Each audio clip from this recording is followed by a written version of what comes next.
Krishna Krishna Hare Hare Hare Ram Ram Ram Hare Hare Hare Krishna Krishna Krishna Hare Hare Hare Ram Ram Hare Hare Hare Krishna Krishna Krishna Hare Hare Hare Ram Ram Ram Hare Hare Hare Krishna.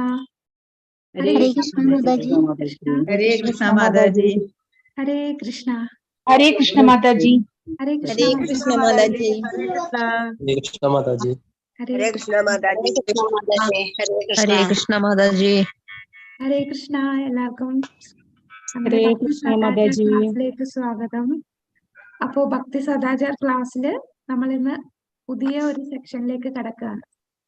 Shri Shri Radha Govind temple ISKCON മാംഗ്ലൂരിന്റെ ഭക്തി സദാചാർ ക്ലാസ്സിൽ നമ്മൾ ഇന്ന് മുതൽ പ്രാർത്ഥനകൾ ശ്രീമദ് ഭാഗവതത്തിലുള്ള ഓരോ പ്രാർത്ഥനകളാണ് കാണാൻ പോകുന്നത്.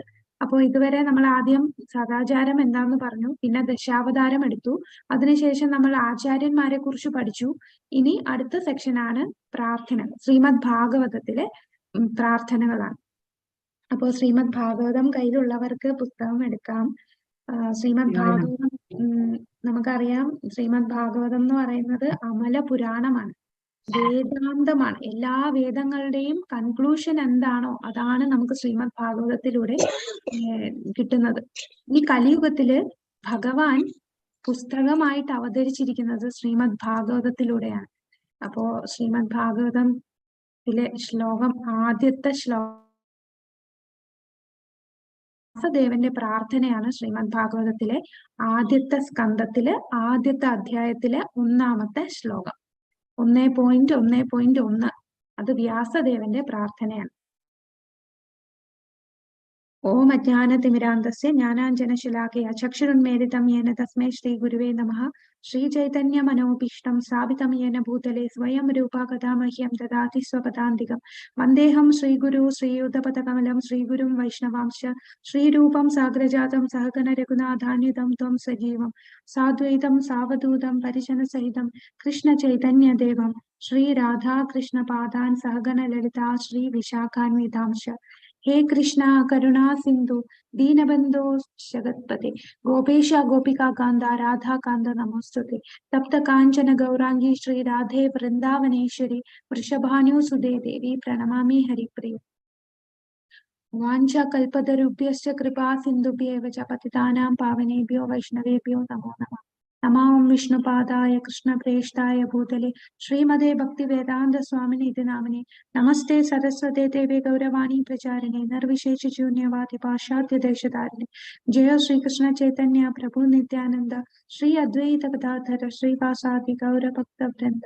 ഹരേ കൃഷ്ണ കൃഷ്ണ കൃഷ്ണ ഹരേ ഹരേ, ഹരേ രാമ രാമ രാമ ഹരേ ഹരേ. ഹരേ കൃഷ്ണ കൃഷ്ണ കൃഷ്ണ ഹരേ ഹരേ, ഹരേ രാമ രാമ രാമ ഹരേ ഹരേ. ഹരേ കൃഷ്ണ കൃഷ്ണ കൃഷ്ണ ഹരേ ഹരേ, ഹരേ രാമ രാമ രാമ ഹരേ. ഹരേ കൃഷ്ണ. ശ്രീമദ് ഭാഗവതം ആദ്യത്തെ സ്കന്ധം ആദ്യത്തെ അധ്യായത്തിലെ 1-ാമത്തെ ശ്ലോകം. അപ്പോ ഇവിടെ നമ്മള് ഭഗവാന്റെ നമ്മൾ എല്ലാ ദിവസവും ശ്രീമദ് ഭാഗവതം രാവിലെ നിത്യം ഭാഗവത സേവയ അങ്ങനെയാണ്. അപ്പോ ഈ ഓരോ പ്രാർത്ഥനകൾ മാത്രമായിട്ട് നമ്മൾ എടുക്കുകയാണ്. അപ്പൊ ഭഗവാനെ എങ്ങനെയാണ് ഭഗവാന്റെ ശുദ്ധ ഭക്തന്മാര് ഭഗവാനെ പ്രാർത്ഥിക്കുന്നത്, അത് നമുക്ക് ഇതിൽ നിന്ന് ഓരോ പ്രാർത്ഥനയിൽ കൂടി നമുക്ക് മനസ്സിലാക്കാം. കാരണം നമുക്കറിയില്ല ഭഗവാനോട് എങ്ങനെ പ്രാർത്ഥിക്കണമെന്ന്. അപ്പൊ ഈ ഓരോ പ്രാർത്ഥനകൾ ശരിക്കും നമ്മൾ ഭഗവാനോട് ഈ ഭക്തന്മാരെങ്ങനെ പ്രാർത്ഥിച്ചോ അതേപോലെ നമ്മൾ പ്രാർത്ഥിച്ചാലും ഭഗവാൻ കൂടുതൽ പ്രീതിപ്പെടുന്നത് തന്റെ ഭക്തന്മാർ പ്രാർത്ഥന നമ്മൾ ചൊല്ലുമ്പോഴാണ്. അപ്പോ ആദ്യത്തെ സ്കന്ധത്തിലെ ആദ്യത്തെ അധ്യായത്തിലെ ആദ്യത്തെ ശ്ലോകം. ഓം നമോ ഭഗവതേ വാസുദേവായ. ജന്മാദ്യസ്യ യതോന്വയാദിതരതശ്ചാർത്തേഷ്വഭിജ്ഞസ്വരാട് തേനേ ബ്രഹ്മഹൃദായാദികവയേ മുഹ്യന്തി യത്സൂരയഃ. തേജോ വാരിമൃഡാം യഥാ വിനിമയോ യത്ര ത്രിസർഗോ മൃഷാ धाम्ना स्वेन सदा तिरस्तकुहकं सत्यं परं धीमहि जन्माद्यस्य यतोऽन्वयादितरतश्चार्थेषभिज्ञस्वराट् तेने ब्रह्महृदाय आदिकवये मुह्यन्ति यत्सूरया तेजो वारिमृधां यथा विनिमयो यत्र त्रिसर्गो मृषा धाम्ना स्वेन सदा धीरस्तकुहकम् സത്യം പരം ധീമഹി. ഹരേ കൃഷ്ണ. ശ്ലോകം ചൊല്ലാൻ 2-3 പേര്. ഓക്കെ, മാതാജി ചൊല്ലിക്കോളൂ. ഹരേ കൃഷ്ണ.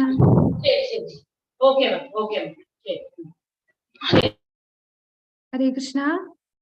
ഈ ശ്ലോകം ചൊല്ലാനായിട്ട് ആരെങ്കിലും തയ്യാറാണെങ്കിൽ കൈ ഉയർത്തിക്കോളൂ. ഹരേ കൃഷ്ണ. മാതാജി. ഹരേ കൃഷ്ണ മാതാജി. മാതാജി ചൊല്ലി.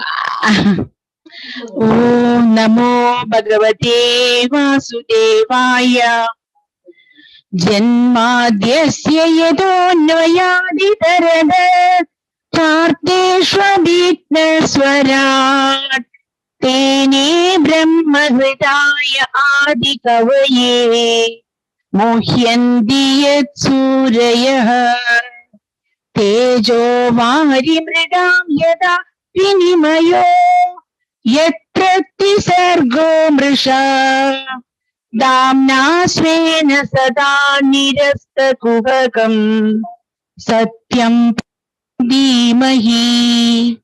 ഹരേ കൃഷ്ണ മാതാജി. ഹരേ കൃഷ്ണ. Thank you Mataji. ഹരേ കൃഷ്ണ. ബാക്കി കുറെ പേര് കൈ ഉയർത്തിയിട്ടുണ്ട്. എല്ലാരും ഈ കൈ ഉയർത്തിയവരുടെ കയ്യിലെല്ലാം ശ്രീമദ് ഭാഗവതം ഉണ്ടെന്ന് പ്രതീക്ഷിക്കുന്നു. അപ്പൊ ഭാഗവതം ഉണ്ടെങ്കിൽ നമ്മുടെ ആദ്യത്തെ സ്കന്ധത്തില് ഈ ആദ്യത്തെ ശ്ലോകം എടുത്തോളൂ. നമ്മള് ഇത് ഡീറ്റെയിൽഡ് ആയിട്ട് നോക്കുകയാണ്. ഓരോ പാരഗ്രാഫ് ആയിട്ട് നോക്കാം. അപ്പൊ ഈ കൈ ഉയർത്തിയവർക്കെല്ലാം ഓരോ പാരഗ്രാഫ് വായിക്കാവുന്നതാണ്. ഹരേ കൃഷ്ണ. ഓം നമോ ഭഗവതേ വാസുദേവായ. ജന്മാദ്യസ്യ യതോന്വയാദിതരതശ്ചാർത്ഥേഷഭിജ്ഞസ്വരാട് തേനേ ബ്രഹ്മഹൃദായാദികവയേ മുഹ്യന്തി യത്സൂരയഃ തേജോ വാരിമൃണാം യഥാ വിനിമയോ യത്ര ത്രിസർഗോ മൃഷാ ധാമ്നാ സ്വേന സദാ നിരസ്തകുഹകം സത്യം പരം ധീമഹി. അല്ലയോ വസുദേവസുതനായ എന്റെ ശ്രീകൃഷ്ണ ഭഗവാനെ, അല്ലയോ സർവവ്യാപിയായ പരമദിവ്യോത്തമ പുരുഷനെ, ഞാൻ അങ്ങേക്ക് ഭക്തി നിർഭരവും ആദരപൂർവവുമായ ഉപചാരം അർപ്പിക്കുന്നു. സ്പഷ്ട പ്രപഞ്ചത്തിലെ സൃഷ്ടി സ്ഥിതി സംഹാരങ്ങളുടെയും ആദി കാരണഭൂതനാകിയാൽ ഭഗവാൻ കൃഷ്ണനെ ഞാൻ ഏകാഗ്രചിത്തനായി ധ്യാനിക്കുന്നു. എന്തെന്നാൽ ഭഗവാൻ കൃഷ്ണൻ പരിപൂർണ സത്യമാകുന്നു. പ്രത്യക്ഷവും അപ്രത്യക്ഷവുമായ എല്ലാത്തിനെയും കുറിച്ച് ഭഗവാന് ജ്ഞാനമുണ്ടെന്ന് മാത്രമല്ല, ഭഗവാനുപരിയായി യാതൊന്നുമില്ലാത്തതിനാൽ ഭഗവാൻ സർവസ്വതന്ത്രനുമാകുന്നു. യഥാർത്ഥ ജീവാത്മാവായ ബ്രഹ്മദേവന്റെ ഹൃദയത്തിൽ പ്രഥമമായി വേദജ്ഞാനം നിവേശിപ്പിച്ചതും ഭഗവാനാകുന്നു. അഗ്നിയിൽ ജലത്തെയും ജലത്തിൽ കരയെയും മിഥ്യാദർശനം നടത്തി സംഭ്രാന്തരായവരെ പോലെ സമതുലിതമാരായ ഉത്കൃഷ്ട സന്യാസിമാർ, ദേവന്മാർ എന്നിവർ പോലും ഭഗവാന്റെ മായയിൽ വ്യാമോഹിതരായിത്തീരുന്നു. പ്രകൃതിയുടെ ത്രിഗുണങ്ങളുടെ പ്രത്യാഘാതം നിമിത്തം പ്രത്യക്ഷമായ ഈ താൽക്കാലിക ഭൗതിക പ്രപഞ്ചം വാസ്തവമാണെന്ന തോന്നലിന് കാരണവും അങ്ങു തന്നെ. ഭൗതിക ലോകത്തിലെ മായയിൽ നിന്നും നിത്യവിമുക്തമായ ആത്മീയ ധാമത്തിൽ ഭഗവാൻ ശ്രീകൃഷ്ണൻ ശാശ്വതനായി നിലകൊള്ളുന്നതിനാൽ ഞാൻ ശ്രീകൃഷ്ണ ഭഗവാനെ ഏകാഗ്രചിത്തനായി പൂജിക്കുന്നു. ശ്രീകൃഷ്ണ ഭഗവാൻ പരമസത്യമാകയാൽ, പരിപൂർണ സത്യമാകയാൽ ഞാൻ ഭഗവാനെ സാദരം പ്രണമിക്കുന്നു. ഹരേ കൃഷ്ണ. നാരായണം നമസ്കൃത്യ നരം ചൈവ നരോത്തമം ദേവീം സരസ്വതീം വ്യാസം തതോ ജയമുദീരയേ നഷ്ടപ്രായേഷു ഭദ്രേഷു നിത്യം ഭാഗവത സേവയ ഭഗവതേ ഉത്തമ ശ്ലോകേ ഭക്തിർഭവതി നശ്രീ മൂകം കരോതി വാചാലം പങ്കും ലംഘയതേ ഗിരി യത്കൃപാതമഹം വന്ദേ ശ്രീ ഗുരു ദീനനാരുണം പരമാനന്ദ മാധവം ശ്രീ ചൈതന്യമീശ്വരം. നമോ വിഷ്ണുപാദായ കൃഷ്ണപ്രേഷ്ഠായ ഭൂതലെ ശ്രീമതേ ഭക്തിവേദാന്ത സ്വാമി നാമിനി നമസ്തേ സരസ്വതി ദേവേ ഗൗരവാണി പ്രചാരിണി നിർവിശേഷശൂന്യവാദി പാശ്ചാത്യദേശധാരിണി ജയോ ശ്രീകൃഷ്ണ ചൈതന്യ പ്രഭു നിത്യാനന്ദ ശ്രീ അദ്വൈത ഗദാധര ശ്രീവാസാദി ഗൗര ഭക്തവൃന്ദ ഹരേ കൃഷ്ണ കൃഷ്ണ കൃഷ്ണ ഹരേ ഹരേ ഹരേ രാമ രാമ രാമ ഹരേ ഹരേ. അപ്പൊ ഈ ശ്ലോകം, ആദ്യത്തെ ശ്ലോകം വ്യാസദേവന്റെ പ്രാർത്ഥനയില് ആദ്യത്തെ ഈ ശ്ലോകം ശരിക്കും ഭഗവാനുമായിട്ടുള്ള സംബന്ധ ജ്ഞാനമാണ് നമുക്ക് തരുന്നത്. എന്താണ് പരമസത്യം? സത്യം പരം ധീമഹി. അപ്പൊ ഈ പരമമായ സത്യം, പരിപൂർണ സത്യം എന്താണ് എന്ന് ഈ ശ്ലോകത്തിലൂടെ, ഈ ഒരു പ്രാർത്ഥനയിലൂടെ വ്യാസദേവൻ നമുക്ക് വെളിവാക്കി തരികയാണ്. സംബന്ധ ജ്ഞാനമാണ് ഇതിൽ നിന്ന് നമുക്ക് കിട്ടുന്നത്. അപ്പൊ ഇതിൽ ആദ്യം പറയുന്നുണ്ട്, ജന്മാദ്യസ്യ യഥോന്വയാദിതരത. അപ്പൊ ഇതിലെന്താണ് ആദ്യം കാണുന്നത്? ജന്മാദ്യസ്യ. ജന്മാദ്യസ്യ എന്ന് പറയുമ്പോ ജന്മ അധസ്യ, അതിലെന്താണ് എഴുതിയിരിക്കുന്നത്? പറഞ്ഞോളൂ. ആ ഓരോ വാക്കിന്റെ ജന്മാദ്യസ്യ, സൃഷ്ടി, ജന്മ ആദി, ജന്മ ആദ്യസ്യ. അപ്പൊ ജന്മ ആദി എന്ന് പറഞ്ഞാൽ സൃഷ്ടി, സ്ഥിതി, സൃഷ്ടി സ്ഥിതി സംഹാരം. സൃഷ്ടി സ്ഥിതി സംഹാരം, അതാണ് ജന്മാദ്യസ്യ. അസ്യ എന്ന് പറഞ്ഞാൽ പ്രത്യക്ഷ പ്രപഞ്ചവും. അപ്പോ ജന്മാദ്യസ്യ യഥോന്വയാദിതരത ശാർദേശ അഭിജ്ഞ സ്വരാട്. സ്വരാട് എന്ന് പറഞ്ഞാൽ ഭഗവാൻ എങ്ങനെയാണ്? ഇൻഡിപെൻഡന്റ് ആണ്. ഒന്നിനെയും അദ്ദേഹം ഒരു കാര്യത്തെയും ഡിപ്പെൻഡ് ചെയ്തല്ല അദ്ദേഹം നിലനിൽക്കുന്നത്. അതാണ് സ്വരാട്. അപ്പൊ ഇവിടെ ഈ ശ്ലോകത്തിനെ വളരെ മനോഹരമായി ഡീറ്റെയിൽഡ് ആയിട്ട് ശ്രീല പ്രഭുപാദർ ഓരോ ലൈൻ വെച്ചിട്ട് അദ്ദേഹം ഓരോ പാരഗ്രാഫായിട്ട്, മൊത്തം 14 പാരഗ്രാഫോളം ഉണ്ട്. നമുക്കറിയാം ഇത് തന്നെ 10-15 പേജോളം, 10-12 പേജ് ഉണ്ടല്ലേ. 13ഓളം പേജിലാണ് ശ്രീല പ്രഭുപാദർ ഈ ഒരു ശ്ലോകം മാത്രമായിട്ട് ഡീറ്റെയിൽ ആയിട്ട് നമുക്ക് പറഞ്ഞു തന്നത്. അപ്പൊ ഈ ശ്ലോകം വായിക്കുമ്പോൾ തന്നെ ആരാണ് ഭഗവാൻ എന്ന് കൃത്യമായിട്ട് നമുക്ക് മനസ്സിലാവും. ഭഗവാന്റെ സ്ഥാനം എന്താണ്, ആ സംബന്ധം എന്താണ് എന്ന് നമുക്ക് ഒരു പഴുതുപോലും ഇല്ലാതെ, ഒരു സംശയമില്ലാതെ, പരമദിവ്യോത്തമ പുരുഷൻ അത് ഭഗവാൻ തന്നെയാണ് എന്ന് അദ്ദേഹം സ്ഥാപിച്ചു തരുന്നുണ്ട് നമുക്ക്. പല ശാസ്ത്രങ്ങളിലെ റെഫറൻസോടുകൂടി ശ്രീല പ്രഭുപാദർ വളരെ വിസ്തരിച്ച് തന്നെ ഈ ഒരു ശ്ലോകം നമുക്ക് പറഞ്ഞു തരുന്നുണ്ട്. അപ്പൊ ഇതിൽ ആദ്യം അദ്ദേഹം നമുക്ക് പറഞ്ഞു തരുന്നത്, ആദ്യത്തെ പാരഗ്രാഫിൽ തന്നെ അദ്ദേഹം തുടങ്ങുന്നത്, ആദ്യത്തെ ലൈൻ എന്താണ്? ഓം നമോ ഭഗവതേ വാസുദേവായ. അപ്പൊ അതിനെ കുറിച്ചാണ് ആദ്യത്തെ പാരഗ്രാഫിൽ തന്നെ ശ്രീല പ്രഭുപാദർ നമുക്ക് പറഞ്ഞു തരുന്നു. ഓം നമോ ഭഗവതേ വാസുദേവായ. ഇപ്പൊ വാസുദേവൻ ആരാണ്? വസുദേവ പുത്രനാണ്. അതായത് ദേവകിയുടെയും വസുദേവരുടെയും പുത്രനായ കൃഷ്ണൻ, അതാണ് വാസുദേവൻ.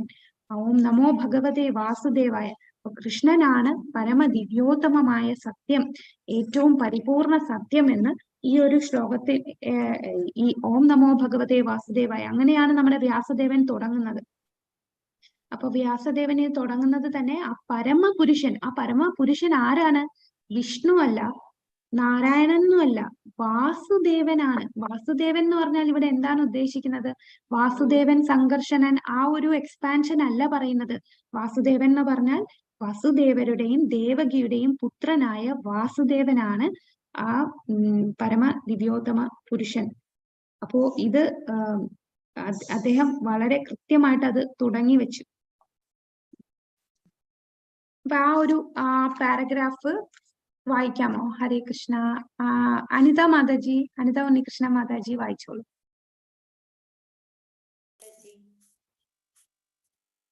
വസുദേവരുടെയും ദേവകിയുടെയും ദിവ്യപുത്രനായ ശ്രീകൃഷ്ണ. മാതാജി കുറച്ചുകൂടെ ഉറക്കെ പറയൂ, കേൾക്കണില്ല. ഹരേ കൃഷ്ണ, കേൾക്കാമോ?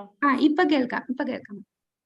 വസുദേവരുടെയും ദേവകിയുടെയും ദിവ്യപുത്രനായ ശ്രീകൃഷ്ണ ഭഗവാനെയാണ് പരമദിവ്യോത്തമ പുരുഷന് വാസുദേവന് പ്രണാമങ്ങൾ അർപ്പിക്കുന്നു എന്നതുകൊണ്ട് ഉദ്ദേശിക്കുന്നത്. ഈ വസ്തുതയെ അത്യന്തം വ്യക്തമായി ഈ ഗ്രന്ഥത്തിൽ സ്പഷ്ടമാക്കിയിരിക്കുന്നു. ഈ ഗ്രന്ഥത്തിൽ യഥാർത്ഥ പരമദിവ്യോത്തമ പുരുഷൻ ശ്രീകൃഷ്ണ ഭഗവാനാണെന്നും മറ്റുള്ളവരൊക്കെ നേരിട്ടോ അല്ലാതെയോ ശ്രീകൃഷ്ണ ഭഗവാന്റെ പൂർണ്ണാംശങ്ങളോ അംശങ്ങളുടെ അംശങ്ങളോ ആണെന്ന് വ്യാസദേവൻ സ്ഥിരീകരിക്കുന്നു. കൃഷ്ണ സന്ദർഭ എന്ന സ്വഗ്രന്ഥത്തിൽ ശ്രീല ജീവഗോസ്വാമി കൂടുതൽ സ്പഷ്ടമായി ഈ വിഷയത്തെ പ്രതിപാദിച്ചിരിക്കുന്നു എന്ന് മാത്രമല്ല, ആദ്യ ജീവാത്മാവായ ബ്രഹ്മദേവൻ ബ്രഹ്മസംഹിത എന്ന പ്രബന്ധത്തിൽ ശ്രീകൃഷ്ണനെ കുറിച്ച് ദൃഢമായി വിവരിക്കുകയും ചെയ്യുന്നു. ശ്രീകൃഷ്ണ ഭഗവാൻ ദേവകിയുടെ ദിവ്യനന്ദനാണെന്ന് സാമവേദ ഉപനിഷത്തിലും പ്രസ്താവിച്ചിരിക്കുന്നു. ആകയാൽ മുകളിൽ ഉദ്ധരിച്ചിരിക്കുന്ന ശ്ലോകത്തിലെ പ്രഥമ ഭാഗം ശ്രീകൃഷ്ണ ഭഗവാൻ ആദി ഭഗവാനാണെന്ന പ്രസ്താവനയ്ക്ക് യഥാർത്ഥമായ പ്രമാണം നൽകുന്നു. മാത്രമല്ല, നിരപേക്ഷനായ പരമദിവ്യോത്തമ പുരുഷന്റേതെന്ന് മനസ്സിലാക്കപ്പെടുന്ന ഏതെങ്കിലും അതീന്ദ്രിയ നാമം ഉണ്ടെങ്കിൽ തീർച്ചയായും അത് സർവാകർഷകൻ എന്നർത്ഥമുള്ള കൃഷ്ണൻ എന്ന വാക്കിനാൽ സൂചിപ്പിക്കപ്പെടുന്ന നാമമായിരിക്കണം എന്നതും ഇതിലടങ്ങുന്നു. ഭഗവത്ഗീതയിൽ നിരവധി ഇടങ്ങളിൽ ഭഗവാൻ താൻ യഥാർത്ഥ പരമദിവ്യോത്തമ പുരുഷനാണെന്ന് സ്വയം ദൃഢമായി പ്രഖ്യാപിച്ചിരിക്കുന്നു എന്ന് മാത്രമല്ല, നാരദൻ, വ്യാസൻ തുടങ്ങി അനേക ശ്രേഷ്ഠ ഋഷിമാരും അർജുനനും ഈ പ്രഖ്യാപനത്തെ സ്ഥിരീകരിച്ചിട്ടുമുണ്ട്. ഭഗവാന്റെ അസംഖ്യം നാമങ്ങളിൽ പ്രമുഖവും പ്രധാനവുമായ നാമം കൃഷ്ണനാണെന്ന് പത്മപുരാണത്തിൽ പ്രസ്താവിച്ചിരിക്കുന്നു. വാസുദേവൻ എന്നാൽ പരമദിവ്യോത്തമ പുരുഷന്റെ പൂർണ്ണാംശമാണ്. വാസുദേവനിൽ നിന്ന് അഭിന്നമായ ഭഗവാന്റെ നിരവധി വ്യത്യസ്ത രൂപങ്ങൾ ഈ ഗ്രന്ഥത്തിൽ ചിത്രീകരിച്ചിരിക്കുന്നു. വാസുദേവൻ എന്ന നാമം വിശേഷമായി വസുദേവരുടെയും ദേവകിയുടെയും ദിവ്യസുതനെ ദ്യോതിപ്പിക്കുന്നു. പരിത്യാഗ ജീവിതക്രമത്തിൽ സന്യാസ ജീവിതം നയിക്കുന്നവരിൽ പരിപക്വരായ പരമഹംസർ ശ്രീകൃഷ്ണ ഭഗവാനെ സദാ ധ്യാനിക്കുന്നു. ഹരേ കൃഷ്ണ മാതാജി. ഹരേ കൃഷ്ണ. ഹരേ കൃഷ്ണ. Thank you Mataji. ഹരേ കൃഷ്ണ. അപ്പോ ആദ്യത്തെ പാരഗ്രാഫിൽ തന്നെ ഓം നമോ ഭഗവതേ വാസുദേവായ, നമ്മുടെ വ്യാസദേവൻ ഭഗവാൻ വസുദേവപുത്രനായ ദേവകിയുടെയും വസുദേവപുത്രനായ വാസുദേവനായ കൃഷ്ണന് പ്രണാമം അർപ്പിക്കുകയാണ്. അപ്പൊ പരമദിവ്യോത്തമ പുരുഷനായ കൃഷ്ണനെ പ്രണാമം അർപ്പിക്കുന്നു. അപ്പൊ ഇവിടെ കൃഷ്ണൻ പരമദിവ്യോത്തമ പുരുഷനാണ് എന്നുള്ള വസ്തുത പ്രഭുപാദർ ഈ ഒരു പാരഗ്രാഫിൽ നമുക്ക് എന്താ പറഞ്ഞു തരുന്നത്? പല പല ശാസ്ത്രങ്ങളിൽ നിന്നും അദ്ദേഹം ഉദാഹരണങ്ങൾ എടുത്തു കാണിച്ചു. പരമദിവ്യോത്തമ പുരുഷനാണ് കൃഷ്ണനെന്ന് വ്യാസദേവൻ ഇവിടെ പറയുന്നു. കൂടാതെ ബ്രഹ്മസംഹിതയിൽ ബ്രഹ്മാവ് പറയുന്നു. ജീവഗോസ്വാമി തന്റെ കൃഷ്ണ സന്ദർഭയിൽ പറയുന്നു. കൂടാതെ ഭഗവത്ഗീതയിൽ കൃഷ്ണൻ തന്നെ സ്വയം പറയുന്നു. മത്തപ്പരതരം ജ്ഞാനിയത് കിഞ്ചിതസ്തി ധനഞ്ജയ എന്ന് ഭഗവാൻ പറയുന്നുണ്ട്. സാമവേദത്തിൽ ഉപനിഷത്തുകൾ അർജുനൻ തന്നെ പറയുന്നു. കൃഷ്ണൻ പരമദിവ്യോത്തമ പുരുഷനായിട്ട് അർജുനൻ പറയുന്നുണ്ട്, നാരദൻ പറയുന്നുണ്ട്, വ്യാസദേവൻ പറയുന്നുണ്ട്. അപ്പൊ ശ്രീല പ്രഭുപാദർ ഇവിടെ പല പല റെഫറൻസിൽ കൂടെ നമുക്ക് ഇവിടെ തെളിയിച്ചു തരികയാണ് കൃഷ്ണനാണ് പരമദിവ്യോത്തമ പുരുഷൻ എന്നുള്ളത്. പത്മപുരാണത്തിലും പറയുന്നുണ്ട് ഇദ്ദേഹത്തിന് പല നാമങ്ങളുണ്ട്. അതിൽ ഏറ്റവും പ്രധാനപ്പെട്ട നാമം, ഏറ്റവും ആദ്യത്തെ നാമം എന്ന് പറയുന്നത് അത് കൃഷ്ണൻ എന്ന നാമമാണ്. അനേകം വിസ്തരണങ്ങൾ അദ്ദേഹത്തിനുണ്ട്. അപ്പൊ അതിന്റെ എല്ലാം ഉറവിടം അത് ഈ പരമ ദിവ്യോത്തമ പുരുഷനായ കൃഷ്ണനിൽ നിന്നാണ്. ഇതാണ് ആദ്യത്തെ പാരഗ്രാഫിൽ തന്നെ പ്രഭുപാദർ നമുക്ക് പറഞ്ഞു തന്നത്. ഇനി രണ്ടാമത്തെ പാരഗ്രാഫിൽ അദ്ദേഹം ജന്മാദ്യസ്യ യതഃ ഇതേക്കുറിച്ചാണ് നമുക്ക് പറഞ്ഞു തരുന്നത്. രണ്ടാമത്തെ പാരഗ്രാഫിൽ എന്താ പറയുന്നത്? എല്ലാ കാരണങ്ങൾക്കും കാരണഭൂതൻ ആണ് ഭഗവാൻ കൃഷ്ണൻ. സൃഷ്ടി, സ്ഥിതി, സംഹാരം ഇതെല്ലാത്തിനും കാരണം ഭഗവാൻ മാത്രമാണ്. എല്ലാത്തിന്റെയും കാരണഭൂതനാണ് അദ്ദേഹം. അപ്പോ എങ്ങനെയാണ് ശ്രീമദ് ഭാഗവതം അമല പുരാണമായിട്ട് നമുക്ക് കിട്ടിയത് എന്നുള്ളതും വ്യാസദേവന്റെ ആ ശ്രീമദ് ഭാഗവതം എഴുതാനുള്ള സാഹചര്യവും നാരദ മഹർഷി വന്ന് അദ്ദേഹത്തിന് നിർദ്ദേശങ്ങൾ കൊടുക്കുന്നതും അതെല്ലാമാണ് രണ്ടാമത്തെ പാരഗ്രാഫിൽ അദ്ദേഹം നമ്മുടെ പ്രഭുപാദർ എക്സ്പ്ലെയിൻ ചെയ്യുന്നത്. അപ്പോ ആ രണ്ടാമത്തെ പാരഗ്രാഫ് ശാരദ മാതാജി ഒന്ന് വായിക്കാമോ? ഹരേ കൃഷ്ണ. സർവകാരണങ്ങളുടെയും പരമകാരണം വാസുദേവൻ അഥവാ ശ്രീകൃഷ്ണ ഭഗവാനാണ്. പ്രത്യക്ഷമായ സർവ്വതും ഭഗവാനിൽ നിന്നും ഉത്ഭവിച്ചവയാണ്. അത് എപ്രകാരമെന്ന് ശ്രീമദ് ഭാഗവതത്തിന്റെ വരുമധ്യായങ്ങളിൽ വിശദമാക്കിയിരിക്കുന്നു. പരമദിവ്യോത്തമ പുരുഷനായ ശ്രീകൃഷ്ണ ഭഗവാന്റെ അതീന്ദ്രിയ കഥാകഥനങ്ങൾ ഉൾക്കൊള്ളുന്നവയാകയാൽ ശ്രീമദ് ഭാഗവതത്തെ ശ്രീ ചൈതന്യ മഹാപ്രഭു പരിപൂർണവും കുറ്റമറ്റതുമായ പുരാണമായി വിശേഷിപ്പിച്ചിരിക്കുന്നു. ശ്രീമദ് ഭാഗവത ചരിത്രവും അത്യന്തം മഹാത്മ്യമുള്ളതാണ്. അതീന്ദ്രിയ വിജ്ഞാനത്തിൽ പക്വതാർജിച്ച ശേഷം തന്റെ ആത്മീയാചാര്യനായ ശ്രീ നാരദന്റെ നിർദ്ദേശാനുസരണം ശ്രീ വ്യാസദേവനാൽ രചിക്കപ്പെട്ടതാണ് ശ്രീമദ് ഭാഗവതം. ചതുർവേദങ്ങൾ ഉൾപ്പെടെയുള്ള സർവ വേദ സാഹിത്യങ്ങൾ, വേദാന്ത സൂത്രങ്ങൾ, അതായത് ബ്രഹ്മസൂത്രങ്ങൾ, പുരാണങ്ങൾ, മഹാഭാരതം തുടങ്ങി ഒട്ടനവധി ഗ്രന്ഥങ്ങൾ ശ്രീ വ്യാസദേവനാൽ രചിക്കപ്പെട്ടവയാണ്. എന്നിട്ടും സംതൃപ്തനാകാത്ത വ്യാസദേവന്റെ അസംതൃപ്തി ദർശിച്ച അജ്ഞാചാര്യനായ ശ്രീ നാരദൻ ശ്രീകൃഷ്ണ ഭഗവാന്റെ അതീന്ദ്രിയ ലീലകളെ കുറിച്ച് വർണ്ണിക്കുവാൻ വ്യാസദേവനോട് നിർദ്ദേശിച്ചു.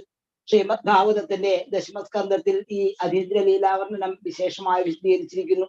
എന്നാൽ സുവിശദമായി ഓരോരോ സ്കന്ധമധ്യായനം മുഖേനെ മാത്രമേ ഒരാൾക്ക് ദശമസ്കന്ധത്തിന്റെ കൃത്യമായ സാരാംശം ഗ്രഹിക്കുവാൻ സാധ്യമാകുകയുള്ളൂ. ഹരേ കൃഷ്ണ മാതാജി. ഹരേ കൃഷ്ണ. Thank you Mataji. ഹരേ കൃഷ്ണ. അപ്പോ രണ്ടാമത്തെ പാരഗ്രാഫില് പരമദിവ്യോത്തമ പുരുഷനായ ഭഗവാനാണ് എല്ലാ കാരണങ്ങൾക്കും കാരണഭൂതൻ. അത് വാസുദേവ കൃഷ്ണനാണ്. അദ്ദേഹമാണ് എല്ലാ സൃഷ്ടി, സ്ഥിതി, സംഹാരം ഇതിനെല്ലാം കാരണം. പിന്നെ ഈ ശ്രീമദ് ഭാഗവതം അമല പുരാണമാണ്. ചൈതന്യ മഹാപ്രഭു അതിനെക്കുറിച്ച് എക്സ്പ്ലെയിൻ ചെയ്യുന്നുണ്ട്. എന്താണ് അദ്ദേഹം പറയുന്നത്? ഇതിനകത്ത് അതീന്ദ്രിയമായിട്ടുള്ള ഭാവങ്ങളെ കുറിച്ച് പറയുന്നുണ്ട്. ഭഗവാന്റെ ലീലകളെ കുറിച്ച് 10ാം സ്കന്ധത്തിൽ ഭഗവാന്റെ രാസലീലയെ കുറിച്ച് പറയുന്നുണ്ട്. അതെല്ലാം അതീന്ദ്രിയമാണ്. ഒരിക്കലും ഒരു വ്യക്തി ഭഗവാനെ മനസ്സിലാക്കാതെ നേരെ 10ാമത്തെ സ്കന്ധത്തിൽ ഇത് വായിക്കാൻ പാടില്ല. അത് വായിച്ചാൽ എന്താണ്? അവര് ഭൗതികമായിട്ടുള്ള ബുദ്ധി മാത്രമേ ഉള്ളൂ. ഭൗതിക തലത്തിലെ ഇതെല്ലാം കാണാനുള്ള ശക്തി അവർക്കുള്ളൂ. അപ്പൊ അതെല്ലാം ഭൗതികമായിട്ട് അവർ കാണും. എന്നാൽ ഒരുവൻ 1ാം സ്കന്ധം തൊട്ട് 2, 3 അങ്ങനെ 10ാമത്തെ സ്കന്ധത്തിൽ വന്നാലേ ഭഗവാൻ ആരാന്നറിയാതെ ഈ അതീന്ദ്രിയ ലീലകൾ ഒരുവന് മനസ്സിലാകില്ല. അപ്പൊ ഇതിന്റെ ശ്രീമദ് ഭാഗവതം എഴുതാനുള്ള കാരണം ഇവിടെ പറയുന്നു. എന്താണ്? വ്യാസദേവൻ ഒരുപാട് വേദങ്ങൾ, 4 വേദങ്ങളെല്ലാം രചിച്ചു. വേദാന്ത സൂത്രം, പുരാണം, മഹാഭാരതം ഇതെല്ലാം രചിച്ചിട്ടും അദ്ദേഹത്തിന് സംതൃപ്തി കിട്ടിയില്ല. അങ്ങനെ തന്റെ ഗുരുവായിട്ടുള്ള നാരദ മഹർഷിക്ക് മനസ്സിലായി തന്റെ ശിഷ്യൻ അസംതൃപ്തനായിട്ട് ഇരിക്കുകയാണ്. അങ്ങനെ നാരദ മഹർഷി വന്നിട്ട് അദ്ദേഹത്തിനോട് പറയും, നീ അതീന്ദ്രിയമായിട്ടുള്ള ഭഗവാന്റെ ലീലകളെ കുറിച്ച് വർണ്ണിക്കൂ. അങ്ങനെ ഭഗവാന്റെ ആ ലീലകളെ കുറിച്ച് 10ാമത്തെ സ്കന്ധത്തിൽ ഇദ്ദേഹം എഴുതുന്നുണ്ട്. അതാണ് 10ാം സ്കന്ധമാണ് ഏറ്റവും വലുതല്ലേ. ഭഗവാന്റെ ജനനം മുതലുള്ള എല്ലാ ലീലകളും അതിനകത്ത് വർണ്ണിക്കുന്നുണ്ട്. അപ്പൊ അതിനകത്ത് പ്രഭുപാദർ അതിനകത്തൊരു കോട്ടൂടെ പറയുന്നുണ്ട്. എന്താണ്? ഇത് നമ്മുടെ വ്യാസദേവൻ പക്വ അവസ്ഥയിൽ എഴുതിയതാണ് ഈ അമല പുരാണമായ ശ്രീമദ് ഭാഗവതം. അപ്പൊ ഈ 10ാം സ്കന്ധം നമുക്ക് മനസ്സിലാകണമെങ്കിൽ പയ്യെ നമുക്ക് ജ്ഞാനം കിട്ടണം. ഭഗവാനെ കുറിച്ച് മനസ്സിലാക്കി ഓരോ സ്കന്ധത്തിലൂടെ ജ്ഞാനം കിട്ടിയാലേ നമുക്കത് മനസ്സിലാക്കാൻ സാധിക്കുകയുള്ളൂ. അപ്പൊ ഇതാണ് 2ാമത്തെ പാരഗ്രാഫിലെ നമുക്ക് പ്രഭുപാദർ പറഞ്ഞു തരുന്നത്. ഇനി 3ാമത്തെ പാരഗ്രാഫിൽ ഇതിൽ പറയുന്നത് ഈ സൃഷ്ടിയുടെ എല്ലാം ഉൽപ്പത്തി എവിടെ നിന്നാണ്? അപ്പോ നമുക്ക് സാധാരണ ഒരാള് ആകാശത്ത് നക്ഷത്രങ്ങൾ കാണുമ്പോൾ ഇതെന്താണ് ഈ നക്ഷത്രം? ഈ നക്ഷത്രത്തിന് എവിടുന്നാണ് വെളിച്ചം കിട്ടിയത്? ഈ നക്ഷത്രത്തിന്റെ അകത്ത് ആരൊക്കെ താമസിക്കുന്നു? ഇതെല്ലാം ഇങ്ങനെ പല പല ചിന്താഗതി വരും. അപ്പൊ ഇതിന്റെ എല്ലാത്തിന്റെയും ഈ നടക്കുന്ന എല്ലാ ചരാചരങ്ങളിലെ എല്ലാത്തിന്റെയും കാരണഭൂതനായിട്ടുള്ളത് അത് ഈ ചരാചരങ്ങളിൽ കാണുന്ന എല്ലാത്തിന്റെയും ബുദ്ധി, എല്ലാം നിർമ്മിക്കാനുള്ള ബുദ്ധിയും അതുമെല്ലാം മറ്റാരുമല്ല, അത് ഭഗവാൻ തന്നെയാണ് എന്ന് നമുക്ക് ഈ 3ാമത്തെ പാരഗ്രാഫിൽ പ്രഭുപാദർ പറഞ്ഞു വരുന്നു. ഇത് എല്ലാം നടക്കുന്നത്, ഈ ലോകത്ത് നടക്കുന്ന ഓരോ ചെറിയ ചെറിയ കാര്യങ്ങളാണെങ്കിലും എല്ലാം ഭഗവാന്റെ അറിവോടുകൂടി, ഭഗവാന്റെ സമ്മതമില്ലാതെ ഒന്നും നടക്കില്ല. നമുക്ക് ഈ സംസാരിക്കാൻ പറ്റുന്നത്, നമ്മുടെ ഈ കൈ അനക്കാൻ പറ്റുന്നത്, കണ്ണ് ഇങ്ങനെ അടയുന്നത്, ഇതെല്ലാം ഭഗവാന്റെ നിർദ്ദേശപ്രകാരം ദേവന്മാരെല്ലാം നിയന്ത്രിച്ച് നടക്കുന്ന കാര്യങ്ങളാണ്. ഭഗവാൻ അറിയാതെ ഒരു ഇല പോലും അനങ്ങുകയില്ല. അപ്പൊ എല്ലാ ചരാചരങ്ങളിലും കാണുന്ന എല്ലാത്തിന്റെയും ഉറവിടം അത് ഭഗവാൻ കൃഷ്ണനാണ് എന്ന് നമുക്ക് 3ാമത്തെ പാരഗ്രാഫിൽ അദ്ദേഹം പറഞ്ഞു തരുന്നു. പങ്കജാക്ഷി മാതാജി 3ാമത്തെ പാരഗ്രാഫ് ഒന്ന് വായിക്കാം. ഹരേ കൃഷ്ണ മാതാജി. വായിച്ചു. ഓം നമോ ഭഗവതേ വാസുദേവായ. സൃഷ്ടിയുടെ പ്രഭവ കേന്ദ്രം എന്തെന്ന് അറിയുവാനുള്ള വച്ച ഓരോ ദാർശനിക മനസ്സിലുണ്ടാവുക സ്വാഭാവികമാണ്. ദിശയിൽ മനസ്സിൽ നഭയിൽ നക്ഷത്രങ്ങളെ ദർശിക്കുന്ന അവൻ അവിടുത്തെ നിവാസികളെ കുറിച്ച് സ്വാഭാവികമായും ഊഹോപകങ്ങൾ നടത്തുന്നു. മൃഗങ്ങളുടേതിനേക്കാൾ ഉന്നത അബോധമുള്ളവരാകയാൽ അത്തരം അന്വേഷണങ്ങൾ മനുഷ്യ സഹജമാണ്. അത്തരം അന്വേഷണങ്ങൾക്ക് ശ്രീമദ് ഭാഗവതം രചയിതാവ് നേരിട്ട് ഉത്തരം നൽകുന്നു. ശ്രീകൃഷ്ണ ഭഗവാനാണ് സമസ്ത സൃഷ്ടിയുടെയും സ്രോതസ്സെന്ന് അദ്ദേഹം പ്രസ്താവിക്കുന്നു. ശ്രീകൃഷ്ണ ഭഗവാൻ പ്രപഞ്ച സൃഷ്ടാവ് മാത്രമല്ല സംഹാരകനുമാകുന്നു. ഭഗവതിച്ഛാനുസരണം ഒരു പ്രത്യേക കാലയളവിൽ ഈ വിശ്വപ്രപഞ്ചം സൃഷ്ടിക്കപ്പെടുന്നു. കുറെ കാലത്തേക്ക് ഈ പ്രപഞ്ചം നിലനിർത്തപ്പെടുന്നു. അനന്തരം ഭഗവത് ഇച്ഛാനുസൂത്രം ഉന്മൂലനം ചെയ്യപ്പെടുന്നു. ആകയാൽ സർവ വിശ്വകർമ്മങ്ങളും പരമേച്ഛയ്ക്ക് വിധേയമാകുന്നു. സൃഷ്ടാവിൽ വിശ്വാസമില്ലാത്ത പല വിഭാഗങ്ങളിൽപ്പെട്ട നാസ്തികർ നിശ്ചയമായും ഉണ്ട്. എന്നാൽ അത് അല്പജ്ഞാനം കൊണ്ട് മാത്രമാണ്. ദൃഷ്ടാന്തമായ ആധുനിക ശാസ്ത്രജ്ഞന്മാർ കൃത്രിമ ഉപഗ്രഹങ്ങൾ നിർമ്മിച്ച് സാങ്കേതിക വിദ്യയുടെ സഹായത്തോടെ അനേക മൈലുകൾ അകലെയുള്ള ബാഹ്യാന്തരാക്ഷത്തിൽ അല്പകാലത്തേക്ക് തങ്ങളുടെ നിയന്ത്രണങ്ങൾ ഭ്രമണം ചെയ്യാനായി വിക്ഷേപിക്കുന്നു. അതേപോലെ അസംഖ്യം നക്ഷത്രങ്ങളും ഗ്രഹങ്ങളും അടങ്ങിയ എല്ലാ പ്രപഞ്ചങ്ങളെയും പരമദിവ്യോത്തമ പുരുഷൻ സ്വശക്തിയാ നിയന്ത്രിക്കുന്നു. ഹരേ കൃഷ്ണ മാതാജി. ഹരേ കൃഷ്ണ. Thank you Mataji. കൃഷ്ണ. അപ്പോ ഈ പാരഗ്രാഫിൽ എന്താണ് പറയുന്നത്? നമ്മളെല്ലാരും പല പല ഊഹാപോഹങ്ങളിൽ ഓരോന്ന് കാണുമ്പോൾ ഇതൊക്കെ എവിടുന്ന് വന്നു? ഇപ്പൊ ആകാശത്തിലെ നക്ഷത്രങ്ങൾ കാണുമ്പോഴും നമ്മൾ ഊഹിക്കും അവിടെയുള്ള ആൾക്കാർ എങ്ങനെയായിരിക്കും. അങ്ങനെയുള്ള ചോദ്യങ്ങൾ മനുഷ്യന് മാത്രമേ അങ്ങനെ ചിന്തിക്കാനുള്ള ബുദ്ധിയുള്ളൂ. മൃഗങ്ങളെക്കാളും ഉയർന്ന ബുദ്ധി മനുഷ്യനാണ്. അപ്പോ നമ്മുടെ വ്യാസദേവൻ അതിനെല്ലാം നേരിട്ട് ഉത്തരം തരികയാണ്. ഭഗവാനാണ് എല്ലാത്തിൻ്റെയും എല്ലാ കാരണങ്ങൾക്കും കാരണമായിട്ടുള്ള ഈ സൃഷ്ടിയുടെ എല്ലാം ഒറിജിൻ എന്ന് പറയുന്നത് ഭഗവാൻ കൃഷ്ണനാണ്. ഈ പ്രപഞ്ചത്തിന്റെ മാത്രം നിർമ്മിക്കുക മാത്രമല്ല ഇതിനെയെല്ലാം സംഹരിക്കുന്നതും അദ്ദേഹം തന്നെയാണ്. കുറച്ചു നാളത്തേക്ക് ഇങ്ങനെ സൃഷ്ടിക്കും, കുറെ കഴിഞ്ഞാൽ അത് അദ്ദേഹം വീണ്ടും സംഹരിക്കും. അപ്പൊ ഈ കുറച്ചു നാളത്തേക്ക് നിലനിർത്തുന്നതും ഇതുമെല്ലാം അദ്ദേഹത്തിന്റെ ഇച്ഛയോടുകൂടിയാണ് ഈ ലോകത്തിൽ ഓരോ കാര്യങ്ങളും അനങ്ങുന്നത്.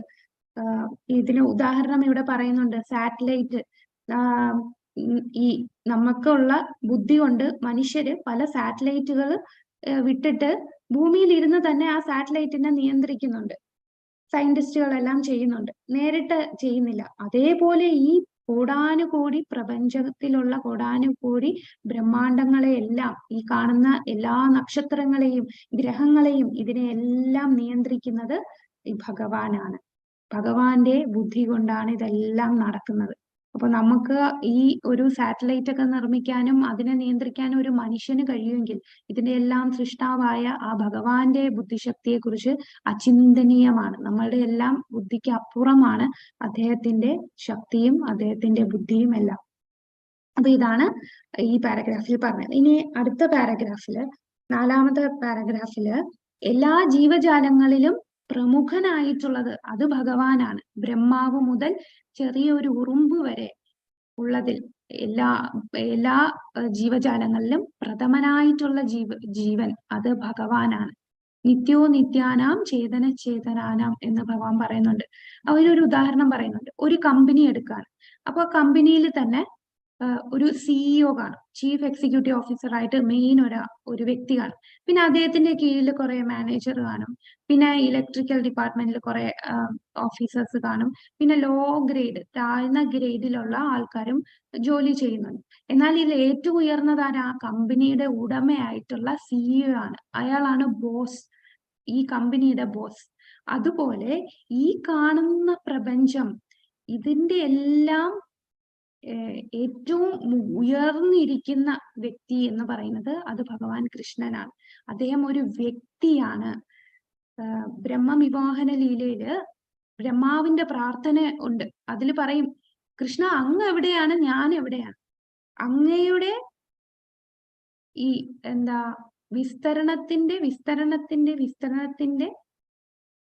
വിസ്തരണത്തിൽ നിന്ന് അനേകം കോടിക്കണക്കിന് ബ്രഹ്മാണ്ടം ഉണ്ടാകും. അതിൽ ഒരു ഏറ്റവും ചെറിയ ബ്രഹ്മാണ്ടത്തിലെ ഒരു വ്യക്തി മാത്രമാണ് ഞാൻ. അതിലുള്ള ബ്രഹ്മാവാണ് ഞാൻ. കോടിക്കണക്കിന് ബ്രഹ്മാണ്ടങ്ങളിലെ ഒരു ബ്രഹ്മാവ് മാത്രമാണ് ഞാൻ. അപ്പൊ ഈ ബ്രഹ്മാണ്ടങ്ങൾ എന്ന് പറഞ്ഞാൽ എണ്ണമില്ല. എത്ര ബ്രഹ്മാണ്ടം എന്ന് നമുക്കൊരു എണ്ണം പറയാൻ പറ്റില്ല. അനേകം എണ്ണാൻ പറ്റാത്തത്ര ബ്രഹ്മാണ്ടങ്ങളാണ്. അങ്ങനെയുള്ള ബ്രഹ്മാണ്ടത്തിലെ വെറും ഒരു ചെറിയ ബ്രഹ്മാണ്ടത്തിലെ വെറും ഒരു ബ്രഹ്മാവ് മാത്രമാണ് ഞാൻ. അപ്പൊ ബ്രഹ്മാവ് അത്രയും ചെറുതാണ് ഭഗവാന്റെ മുമ്പിലെന്ന് ബ്രഹ്മാവിന്റെ പ്രാർത്ഥനകളിൽ ബ്രഹ്മാവ് പറയുന്നുണ്ട്. അപ്പോ ബ്രഹ്മാവ് എന്ന് പറഞ്ഞാൽ പക്ഷേ ഒരു ബ്രഹ്മാണ്ടം എടുക്കുമ്പോൾ ആ ബ്രഹ്മാണ്ടത്തിലെ ഏറ്റവും ഉയർന്ന വ്യക്തി ആരാണ്? അത് ബ്രഹ്മാവാണല്ലേ. ജീവജാലങ്ങളിൽ ഏറ്റവും ഉയർന്ന വ്യക്തി ബ്രഹ്മാവാണ് ബ്രഹ്മാണ്ടം എടുക്കുമ്പോൾ. അപ്പൊ നമ്മള് ഭഗവാന്റെ മുമ്പിൽ ആരാണ്, എവിടെ നിൽക്കുന്നു നമ്മളുടെ സ്ഥാനം? അപ്പൊ അതാണ് എല്ലാ ജീവജാലങ്ങളുടെയും ഏറ്റവും ഉയർന്ന വ്യക്തി എന്ന് പറയുന്നത് അത് ഭഗവാനാണ് എന്ന് നമുക്ക് 4ാമത്തെ പാരഗ്രാഫിലൂടെ പ്രഭുപാദർ പറഞ്ഞു തരുന്നുണ്ട്. അതുപോലെ ഭഗവാന് ഉള്ള ശക്തി എന്ന് പറഞ്ഞാൽ നമുക്ക് ചിന്തിക്കുന്നതിനപ്പുറമാണ് ഭഗവാന്റെ ശക്തി. അപ്പൊ വ്യാസദേവൻ ഭഗവാന്റെ ബുദ്ധിയെയും ഭഗവാന്റെ ശക്തിയെയും എല്ലാം അക്സെപ്റ്റ് ചെയ്യുകയാണ്. ഭഗവത്ഗീതയിൽ ഭഗവാൻ തന്നെ പറഞ്ഞിട്ടുണ്ട്, ഞാനാണ് എല്ലാത്തിലും ഉയർന്നത്, ഒന്നും എന്റെ നിയന്ത്രണമില്ലാതെ ഇവിടെ ഒന്നും നടക്കണില്ല എന്ന് ഭഗവാൻ തന്നെ പറയുന്നുണ്ട്. അപ്പൊ ആ ഒരു പാരഗ്രാഫ് അടുത്തത് വായിക്കാം, അപ്പൊ കുറച്ചുകൂടെ ക്ലിയർ ആവും. ഹരേ കൃഷ്ണ.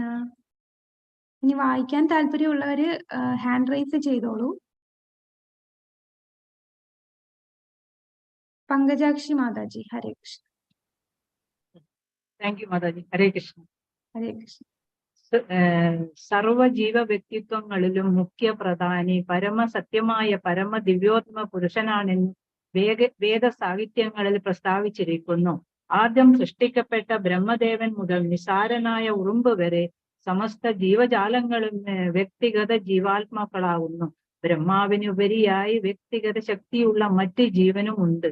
പരമ ദിവ്യോത്തമ പുരുഷനും അതുപോലെയുള്ളൊരു ജീവ വ്യക്തിയാണ്. മറ്റ് ജീവാത്മാക്കളെ പോലെ പരമ ദിവ്യോത്തമ പുരുഷനും ഒരു വ്യക്തിയാണ്. എന്നാൽ പരമപുരുഷൻ അഥവാ പരമ ജീവസത്തയ്ക്ക് ഉത്കൃഷ്ടനായ പരമബുദ്ധിയും സർവവിധ അതിവിശിഷ്ടമായ അജിത്ത ശക്തികളുമുണ്ട്. മനുഷ്യബുദ്ധിക്ക് കൃത്രിമോപഗ്രഹ നിർമ്മാണം സാധ്യമെങ്കിൽ മാനവ തൃഷ്ണയ്ക്ക് അതീതവും സർവോകൃഷ്ടവുമായ ദീക്ഷയ്ക്ക് അതിനേക്കാൾ സർവാതിശയായ അസംഖ്യം വസ്തുക്കൾ സൃഷ്ടിക്കുവാൻ സാധ്യമാണെന്ന് നമുക്ക് അനായാസേന സങ്കല്പിക്കുവാൻ സാധ്യമാകും. സാമാന്യ ബുദ്ധിയുള്ള ഒരു വ്യക്തി ഈ വാദത്തെ അനായാസം അംഗീകരിക്കും. എന്നാൽ നിർബന്ധ ബുദ്ധികളായ ചില നാസ്തികർ ഇതോടൊരിക്കലും യോജിക്കില്ല. എങ്ങനെയൊക്കെ ആയാലും ശ്രീല വ്യാസദേവൻ പരമപ്രജ്ഞയെ തൽക്ഷണം തന്നെ പരമേശ്വരനായി അംഗീകരിക്കുന്നു. പര അഥവാ പരമേശ്വരൻ അഥവാ പരമ ദിവ്യോത്തമ പുരുഷൻ എന്ന് അഭിസംബോധന ചെയ്തുകൊണ്ട് ആ പരമവജ്ഞത്തെ ശ്രീല വ്യാസദേവൻ സാദരം പ്രണമിക്കുന്നു. ശ്രീകൃഷ്ണ ഭഗവാൻ തന്നെയാണ് ആ പരമേശ്വരൻ എന്ന് ഭഗവത്ഗീതയും വ്യാസദേവനാൽ പ്രദാനം ചെയ്യപ്പെട്ട മറ്റു വേദ സാഹിത്യങ്ങളും വിശേഷിച്ച് ശ്രീമദ് ഭാഗവതവും ഉദ്ബോധിപ്പിക്കുന്നു. ഭഗവാതീതമായ യാതൊരു പരതത്വവും പരമത്വവും ഇല്ലെന്ന് ഭഗവത്ഗീതയിൽ സ്വയം ഭഗവാൻ ഉദ്ഘോഷിക്കുന്നു. ആകയാൽ പരതത്വമാകുന്ന ശ്രീകൃഷ്ണനെ ശ്രീ വ്യാസദേവൻ തൽക്ഷണം ആരാധിക്കുന്നു. പരതത്വമാകുന്ന ശ്രീകൃഷ്ണന്റെ അതീന്ദ്ര ലീല ചരിത്രങ്ങളാണ് ദശമസ്കന്ധത്തിൽ പ്രതിപാദ്യം വിഷയം. ഹരേ കൃഷ്ണ മാതാജി. ഹരേ കൃഷ്ണ മാതാജി. സോറി മാതാജി, മ്യൂട്ടായിരുന്നു. ഹരേ കൃഷ്ണ. Thank you Mataji. കേട്ടില്ലേ? കേൾക്കുന്നു മാതാജി, കേൾക്കാം. ഹരേ കൃഷ്ണ. Thank you. അപ്പോ ഇവിടെ വ്യാസദേവൻ അവസാനം പറയുന്നുണ്ട്, ആ പരമ ദിവ്യോത്തമ പുരുഷനായ ആ പരതത്വമാകുന്ന ഭഗവാനെ വ്യാസദേവൻ തൽക്ഷണം ആരാധിക്കുന്നു. കൃഷ്ണന്റെ അതീന്ദ്രിയ ലീലാചരിതങ്ങളാണ് ദശമസ്കന്ധത്തിന്റെ പ്രതിപാദ്യ വിഷയം. അപ്പൊ അതീന്ദ്രിയ ലീലകൾ 10ാമത്തെ സ്കന്ധത്തിൽ വിവരിക്കുന്നുണ്ട്. ഇനി നമുക്ക് പ്രഭുപാദർ അടുത്ത പാരഗ്രാഫില് 5ാമത്തെ പാരഗ്രാഫില് തത്വദീക്ഷ ഇല്ലാത്ത ആൾക്കാരെ കുറിച്ചുള്ള ഒരു വാണിംഗ് തരാണ്. അങ്ങനെയുള്ളവരെ സൂക്ഷിക്കണമെന്ന്. അങ്ങനെ തത്വദീക്ഷ ഇല്ലാത്ത ആൾക്കാര് നേരെ 10ാമത്തെ സ്കന്ധത്തിൽ പോകും. അപ്പൊ 10ാമത്തെ സ്കന്ധം എന്താണ്?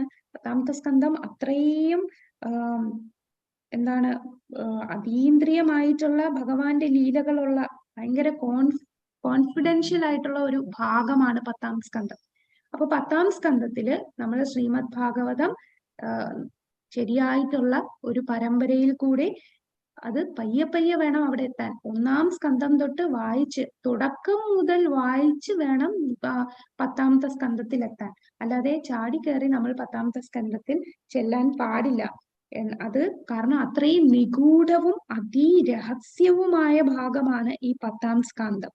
അപ്പൊ ആ നൃത്തം, ഭഗവാന്റെ ലീലകൾ, ഗോപിമാരുമായിട്ടുള്ള ഭഗവാന്റെ പ്രേമബന്ധത്തെ സംബന്ധിച്ച് അല്ലാതെ വായിച്ചാൽ അവരെന്താണ് അത് മനസ്സിലാക്കുന്നത് തെറ്റായിട്ടേ അവർക്ക് മനസ്സിലാക്കാൻ സാധിക്കുകയുള്ളൂ. അത് അത്യന്തം ആത്മീയമായതാണ് രാസനൃത്തം എന്ന് പറയുന്നത്. അപ്പൊ പരമഹംസാവസ്ഥയിൽ എത്തിയ ഒരു വ്യക്തിക്ക് മാത്രമേ അത് മനസ്സിലാക്കാൻ സാധിക്കുകയുള്ളൂ. ഇല്ലെങ്കിൽ അവർ തെറ്റായിട്ടുള്ള രീതിയിലായിരിക്കും രാസനൃത്തത്തെ വ്യാഖ്യാനിക്കുക. അതുകൊണ്ട് ശ്രീമദ് ഭാഗവതത്തിലെ ആ ഭഗവത് ലീലകൾ അത് ആസ്വദിക്കുന്നതിന് മുമ്പ് നമ്മൾ എന്ത് ചെയ്യണം? വ്യാസദേവനിൽ നിന്ന് പ്രദാനം ചെയ്ത ഈ ഭാഗവതത്തിൽ ക്രമേണ നമ്മൾ വളർത്തിയെടുക്കാനുള്ളതാണ്. അതിനാണ് 1ാം സ്കന്ധത്തിലെ 1ാമത്തെ ശ്ലോകം തൊട്ട് കണ്ടിന്യൂസ് ആയിട്ട് വായിച്ചിട്ട് വേണം നമ്മൾ അവിടെ എത്താൻ.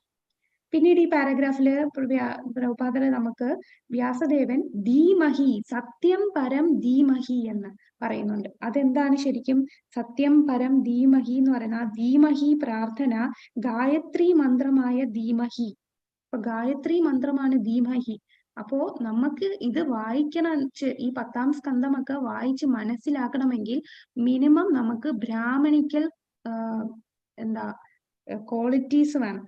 ഒരു ബ്രാഹ്മണന്റെ സ്വഭാവ ഗുണങ്ങൾ, ബ്രാഹ്മണന്റെ ഗുണഗണങ്ങൾ ഉണ്ടായാൽ മാത്രമേ നമുക്ക് ഈ ഗായത്രി മന്ത്രം ജപിക്കാനുള്ള, അതാണ് ഈ ഗായത്രി മന്ത്രത്തിന്റെ ധീമഹി എന്നുള്ള വാക്ക് തന്നെ ഈ ശ്ലോകത്തിൽ വന്നത്. അതിന് ബ്രാഹ്മണിക്കൽ ഗുണങ്ങൾ വേണം. ഒരു ബ്രാഹ്മണിക ഗുണങ്ങൾ നിശ്ചയമായും പ്രാപ്തമായിരിക്കണം. അല്ലെങ്കിൽ പരിപൂർണമായ സത്വഗുണത്തിലായിരിക്കണം നമ്മൾ സ്ഥിതി ചെയ്യേണ്ടത്. അങ്ങനെ ഭഗവാനെയും ഭഗവാന്റെ നാമ യശോ ഗുണാദികളൊക്കെയും അതീന്ദ്രിയമായി ഗ്രഹിക്കുന്ന അവസ്ഥ നമുക്ക് ആർജിക്കാം. എന്നാൽ മാത്രമേ ആ ഒരു തലത്തിലെത്തിയാലേ, അല്ലാതെ തമോ ഗുണത്തിലോ രജോ ഗുണത്തിലോ ഉള്ള ഒരു വ്യക്തിക്ക് ഇതൊന്നും വായിച്ചാൽ അവർക്ക് ഗ്രഹിക്കാൻ സാധിക്കില്ല. അപ്പൊ ബ്രാഹ്മണ ഗുണമുള്ള ഉയർന്ന സത്വഗുണത്തിൽ നിന്നാൽ മാത്രമേ നമുക്ക് ഭഗവാന്റെ ലീലകൾ, അതീന്ദ്രിയമായ ലീലകൾ, നാമരൂപ ഗുണ ലീലാദികൾ മനസ്സിലാവുകയുള്ളൂ. ഇതാണ് ഈ പാരഗ്രാഫിൽ പറയുന്നത്. ഹരേ കൃഷ്ണ. ഉണ്ണികൃഷ്ണ പ്രഭു ഒന്ന് വായിക്കാമോ പ്രഭു? ഹരേ കൃഷ്ണ. വായിക്കാം. വായിച്ചോളൂ. ദശമസ്കന്ധത്തിൽ വിശേഷിച്ചും ഭഗവാൻ രാസനൃത്തം വർണ്ണിക്കുന്ന ആ 5 അധ്യായങ്ങൾ തത്വദിശയില്ലാത്ത വ്യക്തികൾ തൽക്ഷണം കടന്നു ചെല്ലുന്നു.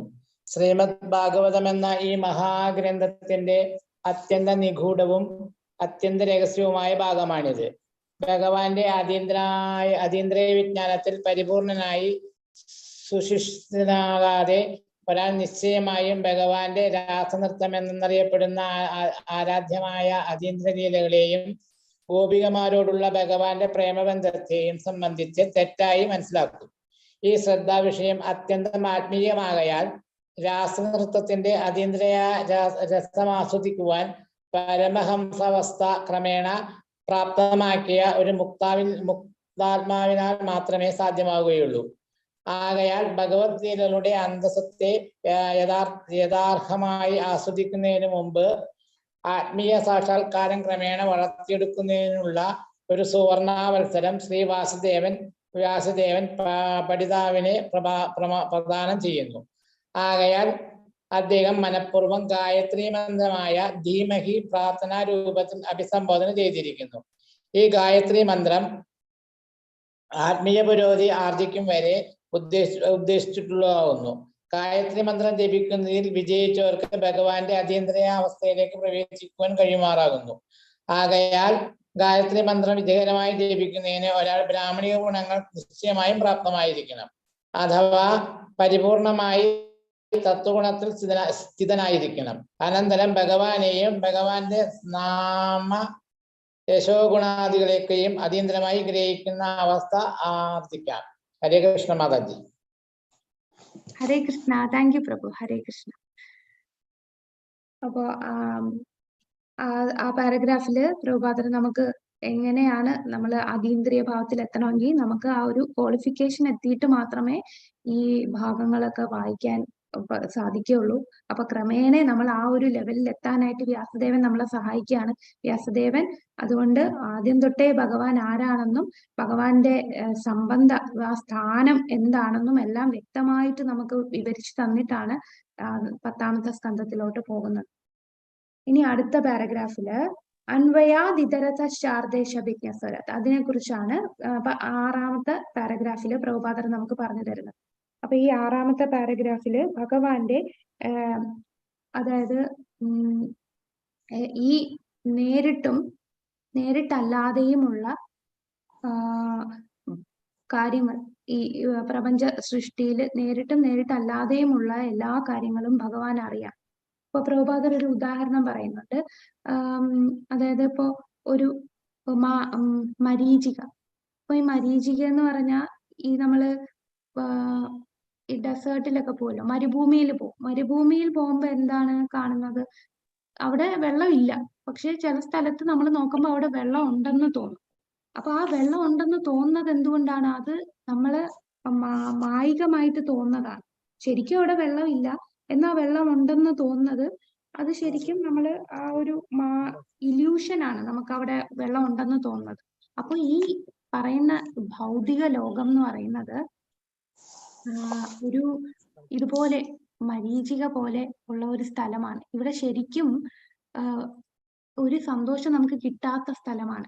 അപ്പൊ നമുക്ക് ഈ ഒരു ലോകത്ത് കുറിച്ചേ നമുക്ക് അറിയത്തുള്ളൂ. ഇതിനപ്പുറമുള്ളത് നമ്മൾ കണ്ടിട്ടില്ല. അപ്പൊ ഇതിനപ്പുറം ഉള്ളത് വന്നാൽ നമുക്കത് ചിന്തിക്കാൻ പറ്റില്ല. നമ്മൾ കാരണം എന്താണോ നമ്മൾ കണ്ട കാര്യങ്ങൾ വെച്ചിട്ടേ നമുക്ക് വേറൊരു വസ്തുവിനെ അനലൈസ് ചെയ്യാൻ അറിയത്തുള്ളൂ. അപ്പോ നമ്മള് ഇപ്പൊ ഒരു മരുഭൂമിയിൽ പോയാൽ അവിടെ വെള്ളമില്ല. പക്ഷെ നമ്മൾ വെള്ളം എവിടെ കണ്ടിട്ടുണ്ട്, അതുകൊണ്ടാണ് വെള്ളമായിട്ട് അവിടെ തോന്നിയത്. അവിടെ വെള്ളമില്ലെന്ന് പറഞ്ഞ് ഈ ലോകത്ത് എങ്ങും വെള്ളമില്ലാതെയും ഇല്ല. അപ്പൊ ഇതാണ് പറയുമ്പോൾ ഒരു കൺഫ്യൂഷൻ തോന്നും. ഇത് സിമ്പിൾ ആയിട്ട് പറയുമ്പോൾ ഈ ഭൗതിക ലോകം എന്ന് പറഞ്ഞാൽ നമ്മൾ ചിന്തിക്കും ഈ ഭൗതിക ലോകം നമുക്ക് ആസ്വദിക്കാൻ ഒരുപാട് കാര്യങ്ങളുണ്ട്. പക്ഷേ ഇതെന്താണ്? ദുഃഖാലയം, അശാശ്വതം. ഇവിടെ സന്തോഷിക്കാനായിട്ട് ഒന്നുമില്ല. എന്ന് പറഞ്ഞാൽ എങ്ങും സന്തോഷം കിട്ടുന്ന ഒരു സ്ഥലവും ഈ ലോകത്ത് എങ്ങും ഇല്ലെന്നാണോ? അങ്ങനല്ല. എന്നും സന്തോഷമുള്ള, ആനന്ദമുള്ള ഒരു സ്ഥലമുണ്ട്. അത് ഏത് ലോകമാണ്? ഏത് ലോകത്ത് പോയാലാണ്? ഗോലോക വൃന്ദാവനം, അല്ലെങ്കിൽ ആധ്യാത്മിക ലോകം. ആധ്യാത്മിക ലോകമായ വൈകുണ്ഠം, ഗോലോകം, അവിടെ തന്നെ പല വൈകുണ്ഠം തന്നെ അനേകം വൈകുണ്ഠങ്ങളുണ്ടല്ലോ. അപ്പൊ ഈ ആധ്യാത്മിക ലോകത്തെല്ലാം ആനന്ദമുണ്ട്, പരമാനന്ദമുള്ള സ്ഥലമാണ്. പക്ഷെ നമുക്ക് കണ്ടിട്ടുള്ളതും കേട്ടിട്ടുള്ളതും എന്താണ്? നമ്മൾ അനുഭവിക്കുന്നതെല്ലാം ഈ ഭൗതിക ലോകത്തെ കുറിച്ചേ ഉള്ളൂ. അപ്പൊ നമുക്ക് ഇതിന്റെ അപ്പുറം ഒരു ലോകം ഉണ്ടെന്ന് നമുക്ക് ചിന്തിക്കാൻ പറ്റുന്നില്ല. എന്ന് പറഞ്ഞാൽ അങ്ങനെ ഒരു ലോകം ഇല്ല എന്നാണോ അർത്ഥം? അല്ല, അങ്ങനെ ഒരു ലോകമുണ്ട്. അതാണ് ഇവിടെ ഉദാഹരണമായിട്ട് പറഞ്ഞത്. അതായത് മരുഭൂമിയിൽ വെള്ളമില്ല എന്ന് പറഞ്ഞ് ലോകത്തെങ്ങും വെള്ളമില്ലാതുണ്ടോ? വെള്ളമുള്ള സ്ഥലവും ഉണ്ട്. അതുപോലാണ് ഈ ഭൗതിക ലോകം. ഭൗതിക ലോകത്ത് സന്തോഷമില്ല എന്ന് പറഞ്ഞ് സന്തോഷമില്ലാത്ത ഒരു സ്ഥലവും ഇല്ല എന്നല്ല, ആധ്യാത്മിക ലോകത്ത് സന്തോഷമുണ്ട്. അപ്പം പ്രഭുപാദർ ഇവിടെ ഭൗതിക ലോകവും ആധ്യാത്മിക ലോകത്തെക്കുറിച്ചും നമുക്ക് ഈ പാരഗ്രാഫിൽ പറഞ്ഞു തരുന്നുണ്ട്. അപ്പം ആ ഭൗതിക ലോകം എന്ന് പറഞ്ഞാൽ എന്താണ്? ആ ഒരു ആധ്യാത്മിക ലോകമാണ് ശരിക്കുമുള്ള ലോകം. അതിന്റെ ഒരു റിഫ്ലക്ഷൻ ആണല്ലേ മെറ്റീരിയൽ വേൾഡ് എന്ന് പറയുന്നത്. നമ്മള് ഭഗവത്ഗീതയിൽ കണ്ടു, ഒരു വൃക്ഷം ഒരു നദിക്കരയിൽ നിൽക്കുമ്പോൾ അതിന്റെ ആ പ്രതിബിംബം കാണുമ്പോൾ എന്താണ്? തലകുത്തി നിൽക്കുന്ന പോലാണ്. അതുപോലെ ശരിക്കുമുള്ളത് ആധ്യാത്മിക ലോകമാണ്. അതിന്റെ ഒരു പ്രതിബിംബമാണ് ഭൗതിക ലോകം. പക്ഷെ ഈ ഭൗതിക ലോകത്തില് നമുക്ക് ആ ആസ്വാദനം കിട്ടാത്തത് എന്താണ്? നമ്മളെല്ലാരും എത്ര ത്രിസർഗോ അമൃഷ, ഈ ശ്ലോകത്തിൽ പറയുന്നില്ലേ, തേജോ വാരി മൃഡാം യഥാ വിനിമയോ എത്ര ത്രിസർഗോ എന്നാണ്. തിസർഗോ അല്ല, ത്രിസർഗോ മൃഷ. അതായത് നമ്മളെല്ലാരും എന്ന് പറഞ്ഞാൽ ഉദ്ദേശിക്കുന്നത് എന്താണ്? 3 ഗുണങ്ങളാൽ ബന്ധിക്കപ്പെട്ടതാണ് ഭൗതിക ലോകത്തുള്ളവർ. അപ്പൊ ഈ ലോകം എന്ന് പറഞ്ഞാൽ അശാശ്വതമാണ്. ഈ ലോകം ഉണ്ടാക്കിയത് തന്നെ നമ്മളെ എല്ലാം മായികമായി ഇങ്ങനെ കൺഫ്യൂഷനിലാക്കാൻ വേണ്ടി തന്നെയാണ്. ഈ ബദ്ധാത്മാക്കൾ കാരണം ഈ ബദ്ധാത്മാക്കൾ ആഗ്രഹിച്ചു എനിക്ക് സ്വന്തമായിട്ട് ആസ്വദിക്കണമെന്ന്. അപ്പൊ ഭഗവാൻ സ്വന്തമായിട്ട് ആസ്വദിക്കാൻ നമുക്കൊരു ലോകം ഉണ്ടാക്കി തന്നു. അപ്പൊ ഈ ലോകത്ത് വന്നാൽ നമ്മൾ ആരാന്ന് മറന്നേ പോകും.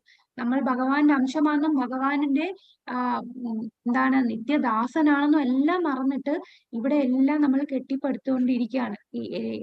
എല്ലാം എന്റെ ഞാൻ ഇതാണ് അല്ലെ. നമ്മള് ഇതുവരെ നമുക്ക് മനസ്സിലായിട്ടില്ല നമ്മൾ ആത്മാവാണ്. നമ്മളിങ്ങനെ ഭാഗവതത്തിലും ഭഗവത്ഗീതയിലും ഒക്കെ പറഞ്ഞ് കേൾക്കുന്നെന്നറിയാതെ അല്ലാതെ നമ്മൾക്ക് ആ ഒരു ആത്മസാക്ഷാത്കാരം കിട്ടിയിട്ടില്ല.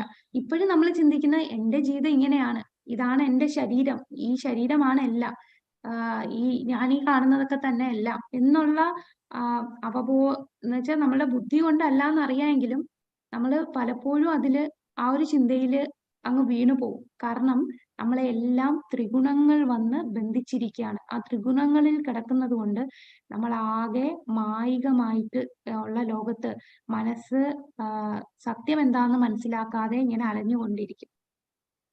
കൂടാതെ അതിന് ഉദാഹരണം 12-ാം സ്കന്ധത്തില് ഭൂമി ദേവിയുടെ ഒരു പ്രാർത്ഥനയുണ്ട്, ഭൂമി ഗീതം എന്ന് പറയും. അപ്പൊ ഭൂമി ദേവി ഭഗവാനോട് പ്രാർത്ഥിച്ച് കരയുകയാണ്. കാരണം ഈ ഭൂമിയിലുള്ള ഈ രാജാക്കന്മാർ, ഈ ലോകം ഭരിക്കുന്ന രാജാക്കന്മാർ, അവര് ചിന്തിക്കുന്ന എന്താണ്, ഈ ഭൂമി എന്റേതാണ്, ഈ സ്ഥലം എന്റേതാണ്, ഇതെന്റേതാണ്. അവര് മനസ്സിലാക്കുന്നില്ല ഇപ്പൊ നമ്മള് കൈയടക്കി വെച്ചിരിക്കുന്നതെല്ലാം നാളെ നമ്മളുടെ കയ്യിൽ നിന്ന് നഷ്ടപ്പെടും. ഒന്നെങ്കിൽ നമ്മളുടെ അനന്തരവാസികൾ കൊണ്ടുപോകും, അല്ലാന്നുണ്ടെങ്കിൽ നമ്മളെ ശത്രുക്കൾ വന്ന് കയ്യേറും. രാജാക്കന്മാര് യുദ്ധത്തിൽ തോറ്റ് അടുത്ത ശത്രുക്കൾ വന്ന് കയ്യേറും. അങ്ങനെ ആകെ ബുദ്ധി നശിച്ച് എല്ലാം എൻ്റെ, കാരണം ഒന്നും നമ്മുടേതല്ല, എല്ലാത്തിൻ്റെയും ഉടമസ്ഥൻ ആരാണ്? അത് ഭഗവാനാണ്. അത് മറന്ന് ജീവിക്കുകയാണ്. ഇങ്ങനെയാണ് ഈ ലോകത്തിലെ ഭൂമിയില് ഉള്ള രാജാക്കന്മാരെന്ന് ഭൂമി ദേവി കരയുന്ന ഒരു ഭാഗമുണ്ട്. പക്ഷെ അവര് എല്ലാരും മറന്നിരിക്കുകയാണ് ഇതിന്റെ എല്ലാം ഉടമസ്ഥൻ ഒരേ ഒരാളേ ഉള്ളൂ, അത് ഭഗവാനാണ്. ഹരേ കൃഷ്ണ. അപ്പൊ ഈ ഒരു 6-ാമത്തെ പാരഗ്രാഫ് വായിക്കാമോ? ആകെ ഒരാളെ ഹാൻഡ് റൈസ് ചെയ്തോളല്ലോ, പുസ്തകം ഹാൻഡ് റൈസ് ചെയ്തോളൂ. ഹരേ കൃഷ്ണ. എന്റേത് മാത്രമേ ഉള്ളൂ മാതാജി. അല്ല, ശാരദ മാതാജിയിലുണ്ട്, അനിത മാതാജിയിലുണ്ട്. അല്ല, ഹാൻഡ് റൈസിന്റെ പറഞ്ഞ ഞാൻ. രമാബായി മാതാജി. ഹരേ കൃഷ്ണ. വായിച്ചോളൂ മാതാജി. ഹരേ കൃഷ്ണ മാതാജി. അത് ഭഗവാന്റെ ആന്തരിക ശക്തിയാൽ നിന്ന് തുടങ്ങുന്ന പാരഗ്രാഫാണ്, അത് സങ്കീർണമായ നിർമ്മാണത്തിൽ എന്ന് പറയുന്ന പാരഗ്രാഫാ? ഭഗവാന്റെ ആത്മീയ വാക്ശക്തിയാൽ, അതാണ്. ഹരേ കൃഷ്ണ. ഹരേ കൃഷ്ണ. ഓം നമോ ഭഗവതേ വാസുദേവായ. ഭഗവാന്റെ ആന്തരിക ശക്തിയാൽ വെളിപ്പെടുത്തപ്പെടുന്ന അദ്ദേഹത്തിന്റെ സ്വരൂപത്തിന്റെ വർണ്ണനയാണ് ശ്രീമദ് ഭാഗവതം. നമുക്ക് അനുഭവവേദ്യമായ വിശ്വപ്രപഞ്ചത്തെ പ്രകടമാക്കുന്ന ഭഗവാന്റെ ബാഹ്യശക്തിയിൽ നിന്ന് വ്യത്യസ്തമാണ് ഈ ആന്തരിക ശക്തി. ശ്രീല വ്യാസദേവൻ ഇരു ശക്തികളും തമ്മിലുള്ള ഭേദം ഈ ശ്ലോകത്തിൽ സ്പഷ്ടമായി വിശദീകരിക്കുന്നു. ഭഗവാന്റെ പ്രത്യക്ഷ ആന്തരിക ശക്തി യഥാർത്ഥമാണെന്നും അതേസമയം ഭൗതിക അസ്തിത്വ രൂപേണയുള്ള ഭഗവത് ബാഹ്യശക്തി താൽക്കാലികവും മരുഭൂമിയിലെ മരുപ്പച്ച പോലെ അയഥാർത്ഥവുമാണെന്ന് ശ്രീല വ്യാസദേവൻ വ്യക്തമാക്കുന്നു. മരുഭൂമിയിലെ മരുപ്പച്ചയിൽ യഥാർത്ഥ ജലമില്ല, ജലമുണ്ടെന്ന പ്രതീതി മാത്രമാണ്. യഥാർത്ഥ ജലം മറ്റെവിടെയോ ആണ്. അതേപോലെ പ്രത്യക്ഷ വിശ്വസൃഷ്ടി യഥാർത്ഥമായി കാണപ്പെടുന്നുവെങ്കിലും വാസ്തവത്തിൽ ആത്മീയ ലോകത്തിലുള്ള യാഥാർത്ഥ്യത്തിന്റെ ഒരു പ്രതിഫലനം അഥവാ ഛായ മാത്രമാണ് ഇത്. നിരപേക്ഷ സത്യം കുടികൊള്ളുന്നത് ആത്മീയ ലോകത്താണ്, അല്ലാതെ ഭൗതിക ലോകത്തല്ല. ഭൗതിക ലോകത്ത് സർവ്വതും ആപേക്ഷിക സത്യമാകുന്നു, അതായത് പരസ്പരം ആശ്രയിച്ച് നിലനിൽക്കുന്നു. ഒരു സത്യം മറ്റൊന്നിനെ ആശ്രയിച്ചിരിക്കുന്നു എന്ന് പറയാം. ഭൗതിക പ്രകൃതിയുടെ ത്രിഗുണങ്ങളുടെ സങ്കലനങ്ങളുടെ പരിണത ഫലമാണ് ഈ വിശ്വസൃഷ്ടി.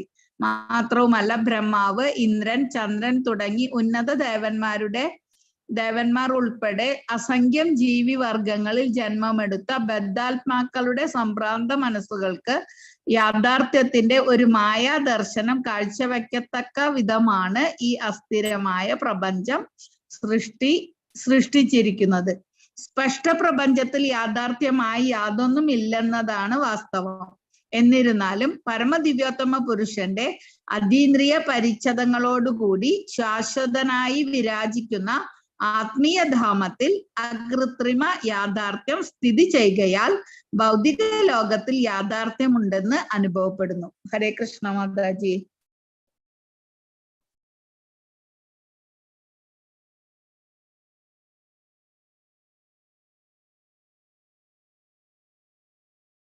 ഹരേ കൃഷ്ണ. Thank you Mataji. ഇപ്പൊ രണ്ട് ലോകങ്ങളെ കുറിച്ചും ഭൗതിക ലോകവും ആധ്യാത്മിക ലോകവും എങ്ങനെയാണെന്ന് പ്രഭുപാദർ ഇവിടെ ആ ഒരു ഡിഫറൻസിനെ കുറിച്ച് നമുക്ക് പറഞ്ഞു തന്നു. അപ്പൊ ഇനി അടുത്ത പാരഗ്രാഫില് അദ്ദേഹം ഒരു ഉദാഹരണത്തോടു കൂടി തുടങ്ങുകയാണ്. ഒരു എഞ്ചിനീയർ, നമുക്കൊരു പ്ലോട്ട് ഉണ്ട്, നമ്മളൊരു ഫ്ലാറ്റ് പണിയാൻ പോവാണ്. അപ്പൊ ഫ്ലാറ്റ് പണിയാനായിട്ട് ഈ ഒരു പ്രോജക്റ്റ് നമ്മളൊരു ചീഫ് എഞ്ചിനീയറിന് കൊടുത്തു. അപ്പൊ എഞ്ചിനീയറിന് എന്തൊക്കെ അറിയാം?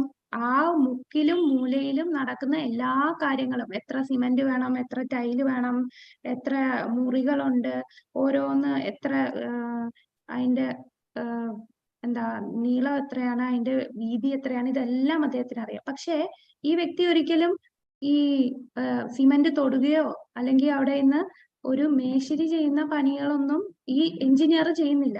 പക്ഷെ എഞ്ചിനീയറിന് എന്തറിയാം? അവിടെ നടക്കുന്ന എല്ലാ കാര്യങ്ങളും അറിയാം. ഇതേപോലെയാണ് ഭഗവാൻ ഈ ഇവിടെ ഒന്നിലും ഇടപെടുന്നില്ല എന്നുണ്ടെങ്കിലും ഭഗവാന്റെ നിർദ്ദേശമില്ലാതെ, ഭഗവാന്റെ അനുവാദമില്ലാതെ ഇവിടെ ഒന്നും നടക്കില്ല. എന്തെല്ലാം സംഭവിക്കുന്നുണ്ടോ അതിനെല്ലാം ഭഗവാന്റെ അനുവാദം ഉണ്ടെങ്കിൽ മാത്രമേ നടക്കൂ. അപ്പൊ അദ്ദേഹം നേരിട്ടോ പ്രത്യക്ഷമായിട്ടോ പ്രത്യക്ഷമല്ലാതെയോ ആയിട്ടും അദ്ദേഹത്തിന് മുമ്പിൽ വന്ന് നിൽക്കുന്നില്ല, മുമ്പിൽ വന്ന് എല്ലാം ചെയ്യുന്നില്ല. അപ്പൊ ഒരു എഞ്ചിനീയർ ഫ്രണ്ടിൽ വന്ന് ഈ ചാക്കെടുക്കുകയും സിമന്റ് എടുക്കുകയും വെള്ളം ഒഴിക്കുകയും കുഴയ്ക്കുകയും ഒന്നും ചെയ്യുന്നില്ലെങ്കിലും ഇതെല്ലാം നിയന്ത്രിക്കുന്നത് ആ എഞ്ചിനീയർ ആണ്. അതുപോലെ ഈ കാണുന്ന എല്ലാ ജീവജാലങ്ങളെയും, ആ ജീവജാലങ്ങളുടെ ആന്തരിക ശക്തി, ഭഗവാന്റെ ബഹിരംഗ ശക്തി, ആ ബഹിരംഗ ശക്തിയും ഈ ജീവജാലങ്ങളും എല്ലാം ഭഗവാനിൽ നിന്നാണ് ഉണ്ടായത്.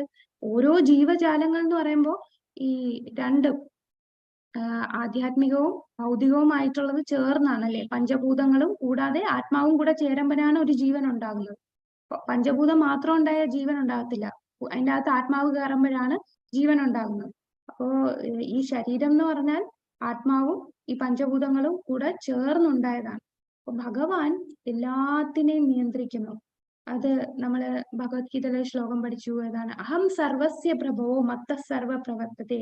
ആ ശ്ലോകത്തില് അദ്ദേഹം പറയുന്നുണ്ട്, ഭഗവാൻ നമുക്ക് തന്നെ പറഞ്ഞു തരുന്നുണ്ട്, എല്ലായിടത്തും ഭഗവാൻ ഉണ്ട് അല്ലെ? അദ്ദേഹത്തെ കാണുന്നില്ല എന്ന് പറഞ്ഞ് അദ്ദേഹത്തിന്റെ നിയന്ത്രണത്തിലല്ലാതെ ഈ ലോകത്ത് ഒന്നും നടക്കുന്നില്ല. അപ്പൊ പിന്നീട് ഭഗവാനെ ജീവാത്മാവിനെയും തമ്മില് ഉള്ള കമ്പാരിസൺ ആണ്. അതായത് ഭഗവാനെ ഒരു വലിയ ഗോൾഡ് മൈൻ ആയിട്ട് കമ്പയർ ചെയ്യാണ്. ഗോൾഡ് മൈൻ എന്ന് പറഞ്ഞാൽ അവിടെ നിന്നാണ് സ്വർണം ശേഖരിച്ച്, സ്വർണം എടുത്ത് ആ സ്വർണത്തിൽ നിന്നാണ് നമ്മൾ കമ്മലും വളയും മാലയൊക്കെ ഉണ്ടാക്കുന്നത്. അപ്പൊ ആ സ്വർണത്തിന്റെ ഉറവിടം എവിടെയാണ്? ആ ഗോൾഡ് മൈൻ ആണ് സ്വർണത്തിന്റെ ഉറവിടം. അവിടെ നിന്നിട്ടാണ് സ്വർണം ഓരോന്നും ഉണ്ടാക്കുന്നത്. അപ്പൊ ഈ ഗോൾഡ് മൈൻ ആണ് ഭഗവാൻ. അതിൽ നിന്നുണ്ടാക്കുന്ന ഓരോ ആഭരണങ്ങളാണ് നമ്മൾ ജീവാത്മാക്കൾ. എന്നാൽ നമ്മളും സ്വർണമാണ്, ഭഗവാനും സ്വർണത്തിന്റെ ഗുണമുണ്ട്, നമുക്കും സ്വർണത്തിന്റെ ഗുണമുണ്ട്. ഗുണത്തിൽ ഒന്നാണ്, എന്നാൽ അളവിൽ എങ്ങനെയാണ്? ഭഗവാൻ വിഭുവാണ്. സ്വർണ്ണ ഖനി എന്ന് പറഞ്ഞാൽ എത്രയുണ്ട്? ഒരു ചെറിയൊരു സ്വർണ്ണ മോതിരം അല്ലെ സ്വർണ്ണ കമ്മൽ എത്രയുണ്ട്? രണ്ടും തമ്മിൽ നമുക്ക് കമ്പയർ ചെയ്യാൻ പറ്റില്ല. ഭഗവാൻ വിഭുവാണ്, നമ്മൾ അണുവാണ്. അപ്പൊ ആ അചിന്ത്യ ഭേദാഭേദ തത്വമാണ് ഇവിടെ പറഞ്ഞു തരുന്നത്. ഭഗവാൻ അളവില് വലുതും അളവില് നമ്മളും ഭഗവാനും രണ്ടാണ്, എന്നാൽ ഗുണത്തിൽ നമ്മളും ഭഗവാനും ഒന്ന് തന്നെയാണ്. ഇതാണ് ഈ പാരഗ്രാഫിൽ പറയുന്നത്. കൂടാതെ ഭൗതികമായിട്ടുള്ള അന്തരംഗ ശക്തി, അന്തരംഗയല്ല ബഹിരംഗ ശക്തി എന്ന് പറയുന്ന ഭഗവാനിൽ നിന്നും ഭിന്നമായി നിൽക്കുന്ന ശക്തിയാണ് ബഹിരംഗ ശക്തി.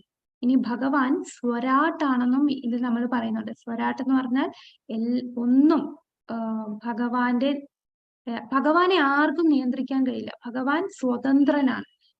ഒരു വ്യക്തിയുടെ നിർദ്ദേശം പാലിക്കേണ്ട ആവശ്യം ഭഗവാനില്ല. ഭഗവാന്റെ നിയന്ത്രണത്തിനാണ് ബാക്കി എല്ലാവരും. ഭഗവാനെ ആർക്കും നിയന്ത്രിക്കാൻ കഴിയില്ല. അത്രയും ഉയർന്ന സ്ഥാനമാണ് ഭഗവാൻ ഉള്ളത്.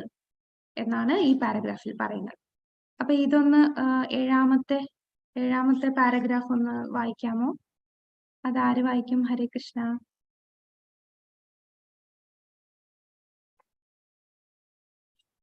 ഹരേ കൃഷ്ണ.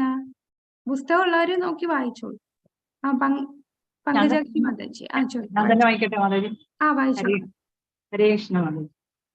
സങ്കീർണമായ നിർമ്മാണത്തിൽ മുഖ്യ നിർമ്മാതാവ് എഞ്ചിനീയർ നേരിട്ട് ഏർപ്പെടുന്നില്ലെങ്കിലും തന്റെ നിർദ്ദേശത്താൽ നിർവഹിക്കപ്പെട്ടതിനാൽ സർവ്വതിന്റെയും ഓരോ കോണിനെ കുറിച്ചുള്ള അറിവ് അദ്ദേഹത്തിനുണ്ട്. നിർമ്മാണത്തെക്കുറിച്ച് പ്രത്യക്ഷമായും പരോക്ഷമായും എല്ലാ അറിവും അദ്ദേഹത്തിനുണ്ട്. അതേപോലെ ഈ വിശ്വാസ പ്രപഞ്ചത്തിന്റെ പരമശ്രേഷ്ഠാവായ എഞ്ചിനീയറായ പരമദിവ്യോത്തമ പുരുഷന് ദേവന്മാരാൽ നിർവഹിക്കപ്പെടുന്ന സമസ്ത സംഗതികളുടെയും അപ്രധാന കാര്യങ്ങളെ കുറിച്ച് പോലും പൂർണ്ണ ജ്ഞാനമുണ്ട്. ഈ ഭൗതിക സൃഷ്ടിയിൽ ബ്രഹ്മാവ് മുതൽ നിസാര ഉറുമ്പ് വരെ ആരും തന്നെ സ്വതന്ത്രരല്ല.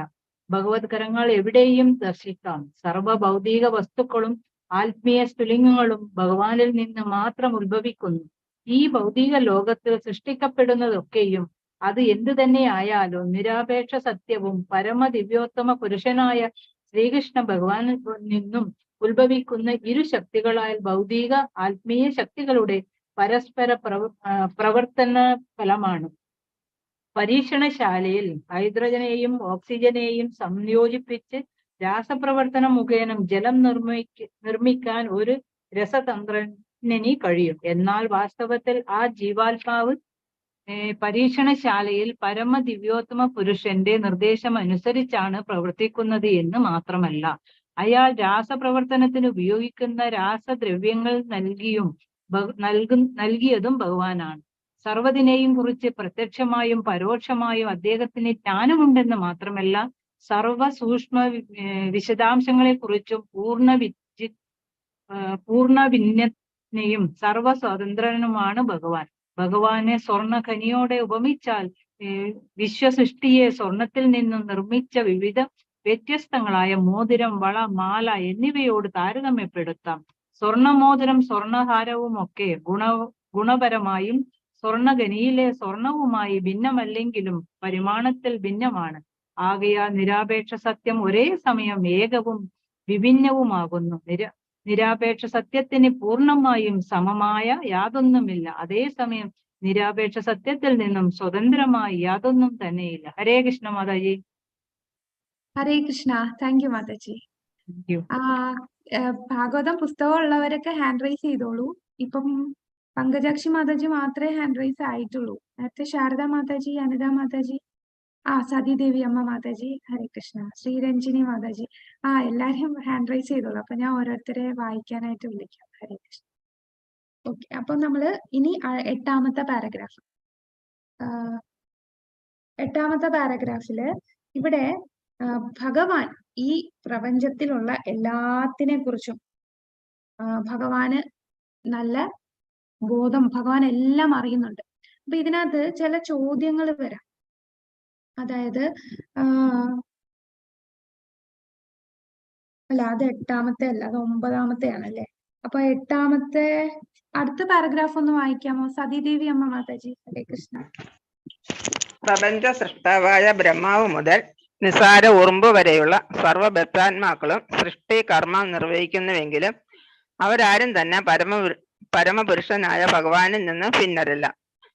ആത്മാവ്, അതായത് സ്വന്തം വ്യക്തിത്വം അല്ലാതെ ഒഴികെ യാതൊരു സൃഷ്ടാവും ഇല്ലെന്ന് ഭൗതികവാദികൾ അബദ്ധമായി ചിന്തിക്കുന്നു. മായയെന്നോ മിഥ്യയെന്നോ ഒക്കെ ഇതിനെ സംബോധന ചെയ്യാം. ആകയാൽ തന്റെ അപൂർണ ഇന്ദ്രിയങ്ങളുടെ വ്യാപ്തിക്കതീതമായി വീക്ഷിക്കുവാൻ ഭൗതികവാദിക്ക് കഴിയുന്നില്ല. ആകയാൽ പരമപ്രജ്ഞയുടെ സഹായമില്ലാതെയാണ് ദ്രവ്യം അതിന്റെ ആകൃതി പ്രാപിച്ചതെന്ന് ഭൗതികവാദി തെറ്റായി ചിന്തിക്കുന്നു. ഈ ശ്ലോകത്തിൽ വ്യാസദേവൻ ഈ ചിന്താഗതിയെ ഇപ്രകാരം ഖണ്ഡിക്കുന്നു: സർവ്വതിന്റെയും പ്രഭവകേന്ദ്ര നിരപേക്ഷ സത്യം ആകയാൽ യാതൊന്നും നിരപേക്ഷ സത്യ സ്വരൂപത്തിൽ നിന്നും ഭിന്നമല്ല. ശരീരത്തിന് എന്തു തന്നെ സംഭവിച്ചാലും ശരീരി തൽക്ഷണം അതറിയുന്നു. മുഴുവൻ സൃഷ്ടിക്കും നിരപേക്ഷ സത്യത്തിന്റെ ശരീരമാകയാൽ പ്രത്യക്ഷവും പരോക്ഷവുമായി സംഭവിക്കുന്നതൊക്കെയും നിരപേക്ഷ സത്യം അറിയുന്നു. ഹരേ കൃഷ്ണ മാതാജി. ഹരേ കൃഷ്ണ. ഹരേ കൃഷ്ണ. അപ്പൊ ഇത് തന്നെ നമ്മൾ നേരത്തെ പറഞ്ഞ പോലെ എല്ലാത്തിന്റെയും ഉറവിടം എന്ന് പറയുന്നത് ഭഗവാനാണ്. ഒന്നും അദ്ദേഹത്തിൽ നിന്ന് ഭിന്നമായി അദ്ദേഹത്തിന്റെ നിയന്ത്രണത്തിലല്ലാതെ ഒന്നും ഇവിടെ നടക്കുന്നില്ല. നമ്മുടെ ശരീരത്ത് നടക്കുന്നത് തന്നെ നമുക്ക് ചിലപ്പോ ബദ്ധാത്മാക്കളാണ്. നമ്മുടെ ശരീരത്തിൽ ഒരു വേദന വന്നാൽ നമുക്കതറിയാം, ആ ശരീരത്തിനറിയാം. പക്ഷെ വേറെ ആർക്കെങ്കിലും എന്തെങ്കിലും സംഭവിക്കും നമുക്കറിയില്ല. പക്ഷെ ഭഗവാന് എല്ലാം അറിയാം. ഈ മുക്കിലും മൂലയിലും എന്തെല്ലാം സംഭവിക്കുന്നോ അതിനെല്ലാം അറിയുന്നവനാണ് ഭഗവാൻ. എല്ലാം പ്രത്യക്ഷവും പരോക്ഷവുമായിട്ടുള്ള എല്ലാം ഈ പ്രപഞ്ചത്തിൽ നടക്കുന്നതെല്ലാം അറിയുന്നത് ആ പരമസത്യമാണ് ഭഗവാൻ. ഇനി അടുത്ത പാരഗ്രാഫിൽ പറയുന്നുണ്ട്, അതായത് ഇപ്പോ ചില ആൾക്കാർക്ക് പറയും, ബ്രഹ്മാവല്ലേ സൃഷ്ടിക്കുന്നത്, അദ്ദേഹമല്ലേ ആദ്യം ഉണ്ടായത്, എങ്ങനെയാണ് ദൈവം സൃഷ്ടിച്ചു എന്നാകുന്നത്? അതിനുത്തരമായിട്ടാണ് നമ്മുടെ വ്യാസദേവൻ ഈ ശ്ലോകത്തിൽ എന്താ പറഞ്ഞിരിക്കുന്നത്, രണ്ടാമത്തെ ലൈനിൽ പറഞ്ഞിട്ടുണ്ട്, തേനെ ബ്രഹ്മഹൃദായ ആദികവയെ. അതാണ് ഇവിടെ നമുക്ക് പ്രഭുപാദർ ഈ ഒരു പാരഗ്രാഫിൽ എക്സ്പ്ലെയിൻ ചെയ്ത് തരുന്നുണ്ട്. തേനെ ബ്രഹ്മഹൃദായ ആദികവയെ. അപ്പൊ ബ്രഹ്മഹൃദയത്തിൽ, ബ്രഹ്മാവിന്റെ ഹൃദയത്തിൽ ഭഗവാൻ ശരിക്കും ബ്രഹ്മാവിന് സ്വന്തമായിട്ട് സൃഷ്ടി ചെയ്യാൻ സാധിക്കില്ല. എന്താണ് ഭഗവാൻ ചെയ്യുന്നത്? ബ്രഹ്മാവിന്റെ ഹൃദയത്തിലൂടെ ഭഗവാൻ ബ്രഹ്മാവിന് ഈ സൃഷ്ടി ചെയ്യാനുള്ള ജ്ഞാനം കൊടുക്കുകയാണ് ചെയ്തത്. എങ്ങനെ സൃഷ്ടി ചെയ്യണം, ആ ബുദ്ധിയും എല്ലാം ഭഗവാൻ കൊടുത്തതാണ്. ഭഗവാൻ കൊടുത്തത് കൊണ്ടാണ് ബ്രഹ്മാവിന് ഈ സൃഷ്ടി ചെയ്യാൻ സാധിച്ചത്. അല്ലാതെ ബ്രഹ്മാവല്ല ആദ്യത്തെ സൃഷ്ടാവ്. ഈ ബ്രഹ്മാണ്ടത്തില് ആദ്യത്തെ സൃഷ്ടി ഭഗവാന്റെ ഗർഭോദകശായി വിഷ്ണുവിന്റെ നാഭിയിൽ നിന്ന് വന്ന താമരയിൽ ബ്രഹ്മാവ് ഉണ്ടാകുന്നു. ആ ബ്രഹ്മാവാണ് ബാക്കി സൃഷ്ടി ചെയ്യുന്നത്. അപ്പൊ ആ ബ്രഹ്മാവിന്റെ സൃഷ്ടിയുടെ ഉത്ഭവം എവിടെയാണ്? അത് ഭഗവാനിൽ നിന്നാണ്. അപ്പൊ ഈ ബ്രഹ്മാവിനെ സൃഷ്ടി ചെയ്യാനുള്ള ശക്തി എവിടുന്നാ കിട്ടുന്നത്? തേനെ ബ്രഹ്മഹൃദായ ആദികവയെ. അപ്പൊ ഭഗവാൻ ബ്രഹ്മാവിന്റെ ഹൃദയത്തിൽ ആ ജ്ഞാനം കൊടുക്കുകയാണ്. അങ്ങനെയാണ് ബ്രഹ്മാവ് സൃഷ്ടിക്കുന്നത്. പിന്നെ ചിലര് വാദിക്കും, ചിലര് പറയും പ്രകൃതിയാണ് ഇതിനെല്ലാം കാരണം, പ്രകൃതിയാണ് നേരിട്ട് പ്രത്യക്ഷമായിട്ട് എല്ലാത്തിന്റെയും കാരണം. ഭഗവാൻ അങ്ങനെ പരോക്ഷമായി നിൽക്കൂലേ, അപ്പൊ ഭഗവാൻ കാരണമല്ല, പ്രകൃതി കൊണ്ടാണ് ഇതെല്ലാം നടക്കുന്നത് എന്ന് ചിലര് വാദിക്കും.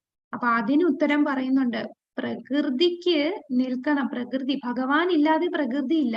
ഈ പ്രകൃതിയുടെ ഉറവിടവും ഭഗവാനാണ്. അദ്ദേഹം പ്രത്യക്ഷവും പരോക്ഷവുമായ എല്ലാ കാരണങ്ങൾക്കും കാരണമാണ് ഭഗവാൻ. പ്രകൃതിയിൽ സമയം വന്ന് കയറുമ്പോഴാണ് ശരിക്കും പ്രകൃതി ഉണ്ടാകുന്നത്. അല്ലെങ്കിൽ പ്രകൃതിയെ കൊണ്ട് ഒരു പ്രയോജനമില്ല. പ്രകൃതിക്കകത്ത് സമയം വരണം. മഹത്വത്വം നമ്മൾ പഠിക്കുന്നുണ്ട്. മഹത്വത്വം എന്ന് പറഞ്ഞാൽ എന്താണ്? അതിനകത്ത് എല്ലാം ഈ ഗുണങ്ങളും എല്ലാം ഇങ്ങനെ മിക്സ് ആയിട്ടിരിക്കുകയാണ്. എന്നാൽ ഈ പ്രകൃതിയില് ഭഗവാൻ സമയമായിട്ട് അതിൽ കയറുമ്പോഴാണ് അതിന് ശരിക്കും അത് വർക്ക് ചെയ്യാൻ തുടങ്ങുന്നത്.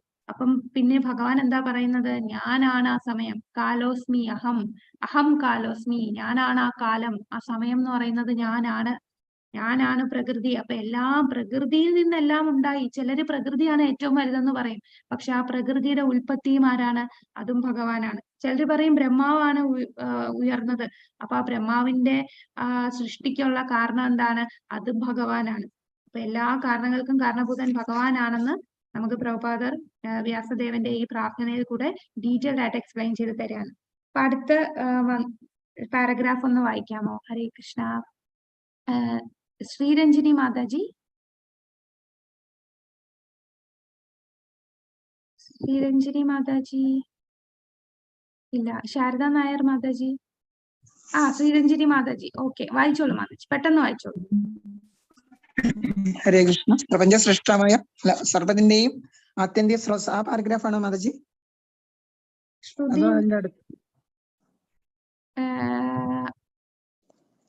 അടുത്ത പാരഗ്രാഫ് എന്ന് പറയുന്നത്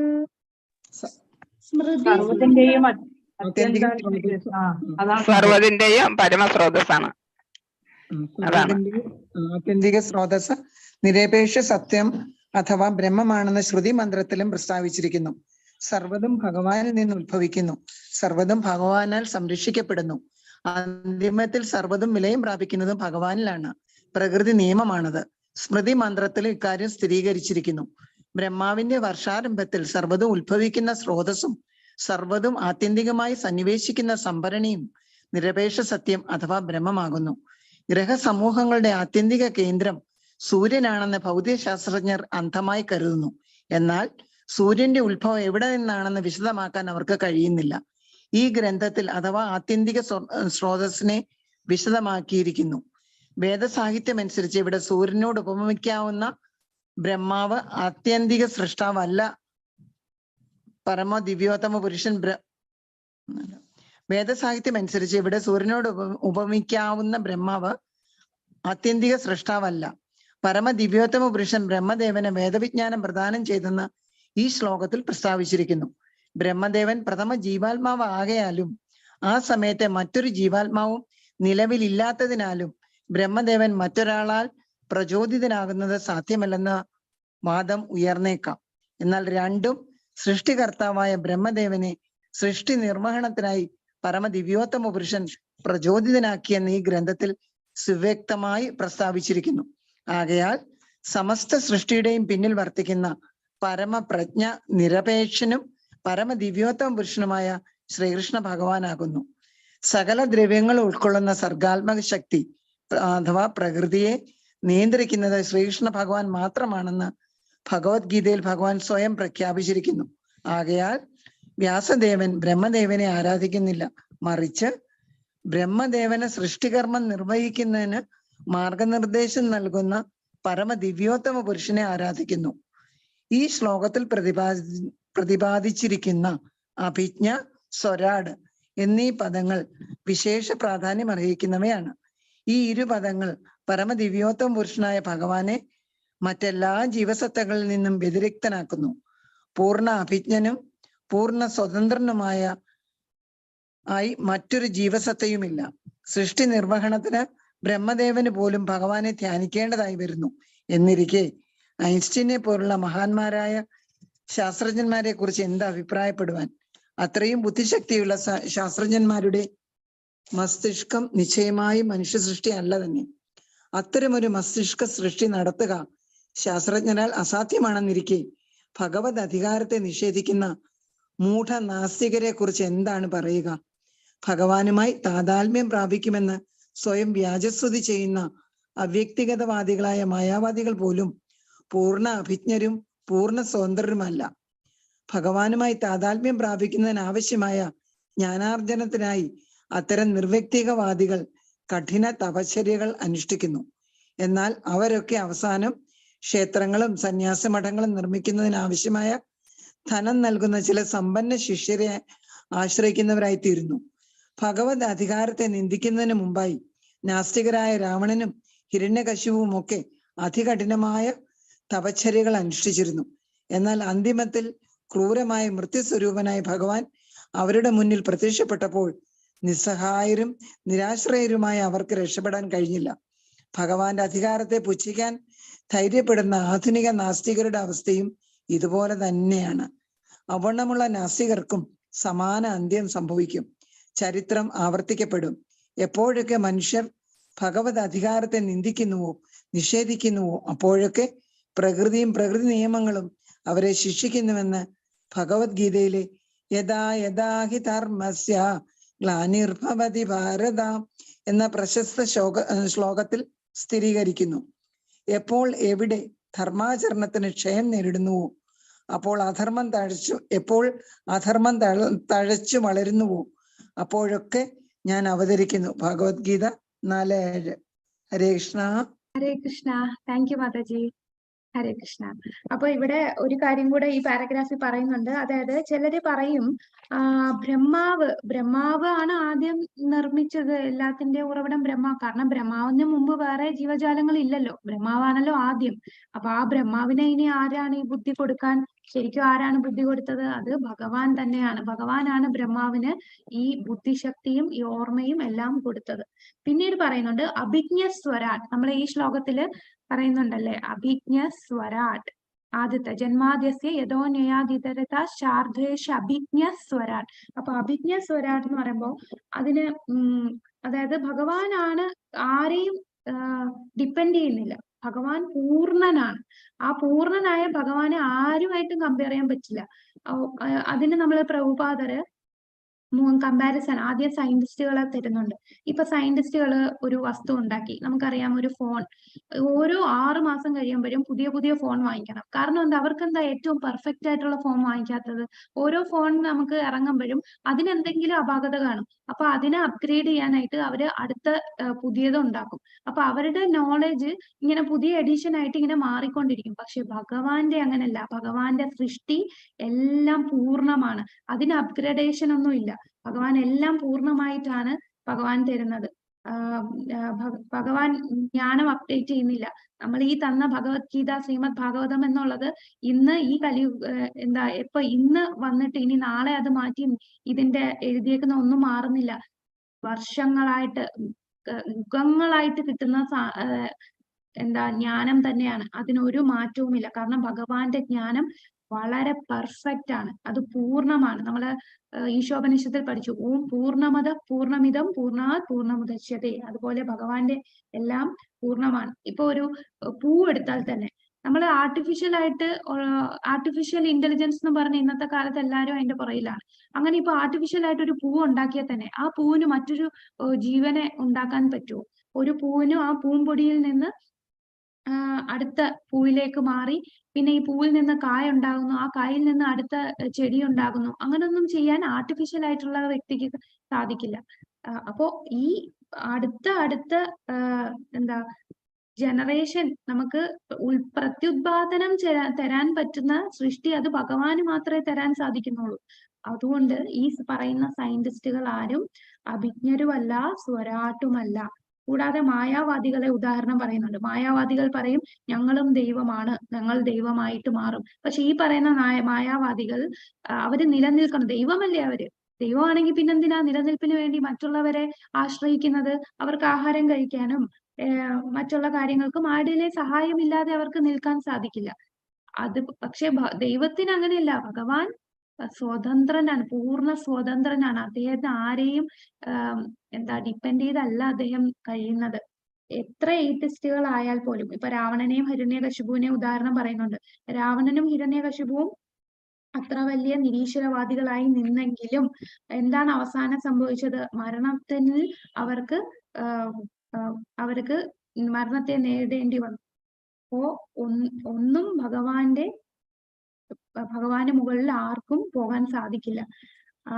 അപ്പോ ഭഗവാന്റെ ഈ അധീനതത്വത്തെ ആരാണോ നിഷേധിക്കുന്നത് അവർക്കെല്ലാം ശിക്ഷ ലഭിക്കും. അതാണ് യഥാ യഥാ ഹി ധർമ്മത്തിന് എപ്പോഴാണോ ച്യുതി സംഭവിക്കുന്നത് അപ്പൊ ധർമ്മ സംസ്ഥാപനത്തിന് വേണ്ടി ഞാൻ വീണ്ടും വീണ്ടും യുഗങ്ങളായിട്ട് അവതരിക്കുന്നു എന്ന് ഭഗവാൻ പറയുന്നുണ്ട്.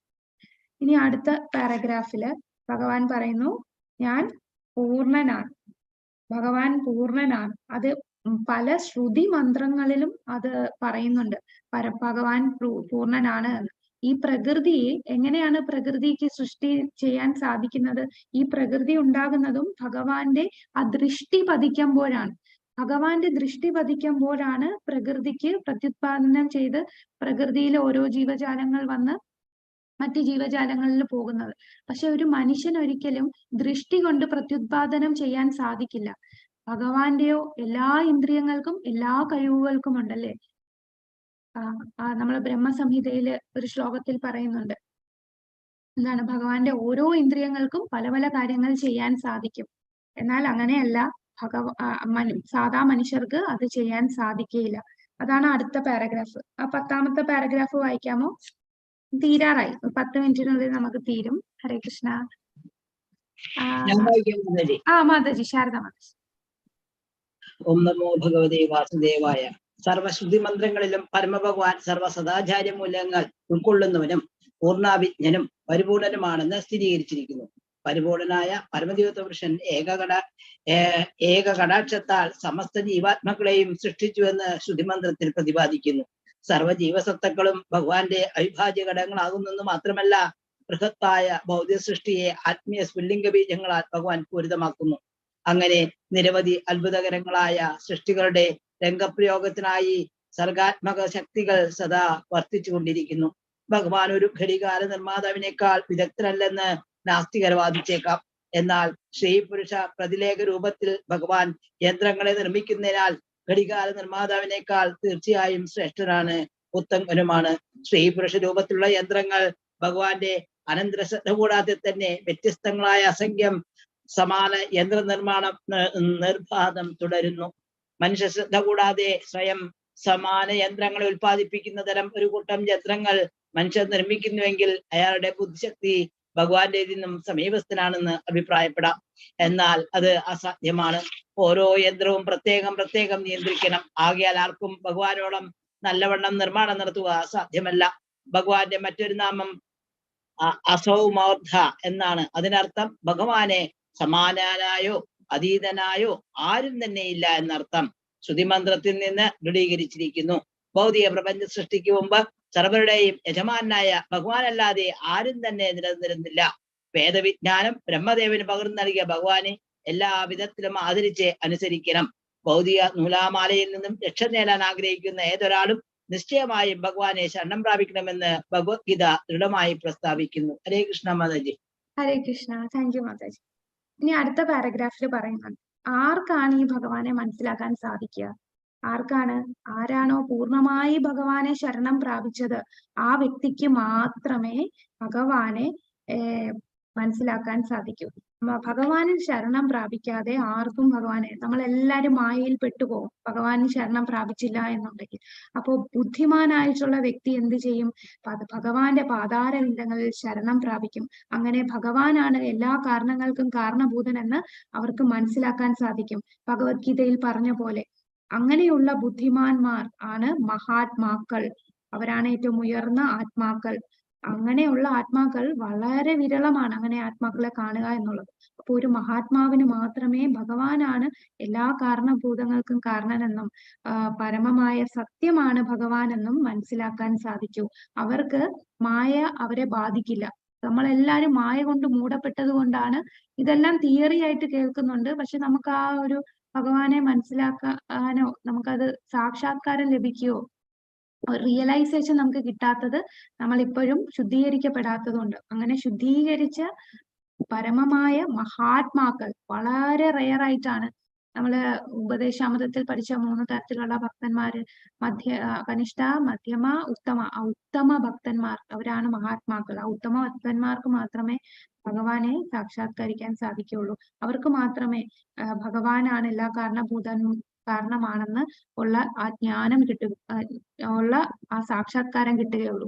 അപ്പൊ അതിന് കാരണം നമ്മൾ ഈ ഭൗതിക ലോകത്തായതുകൊണ്ട് നമ്മൾ ഈ കാണുന്നത് വെച്ചിട്ട് എല്ലാം റിലേറ്റ് ചെയ്യത്തുള്ളൂ. എന്നാൽ ഇതിനപ്പുറം ഒരു ലോകം ഉണ്ടെന്നും ഇതിന്റെ എല്ലാം സൃഷ്ടാവായിട്ട് ഭഗവാൻ അവിടെ ഗോലോക വൃന്ദാവനത്തുണ്ടെന്നും ഇതെല്ലാം നമ്മൾ മനസ്സിലാക്കണമെങ്കിൽ ഭഗവാനെ ശരണം പ്രാപിക്കണം. ഇപ്പൊ ഭഗവത്ഗീത നമ്മൾ ആദ്യം ഇതൊന്നും അറിയാതെ ചുമ്മാ വായിച്ചാൽ നമുക്കൊന്നും മനസ്സിലാവില്ല. നമ്മളുടെ നാമജപത്തിന്റെ ശക്തി കൊണ്ട്, ആ നാമജപം കൊണ്ട് നമ്മളുടെ ഹൃദയം ശുദ്ധീകരിച്ച് വന്ന് നമ്മൾ വായിക്കുമ്പോഴാണ്, വീണ്ടും വായിക്കുമ്പോഴാണ് നമുക്ക് പല കാര്യങ്ങളും വെളിവായി തുടങ്ങുന്നത്. അപ്പോ ആ ഭഗവാനിൽ ശരണം പ്രാപിച്ചാൽ മാത്രമേ നമുക്കിത് മനസ്സിലാകൂ. അതാണ് ആ പാരഗ്രാഫിൽ പറയുന്നത്. ആ പാരഗ്രാഫ് വായിക്കാമോ മാതാജി? സതീദേവി അമ്മ മാതാജി. ഹരേ കൃഷ്ണ.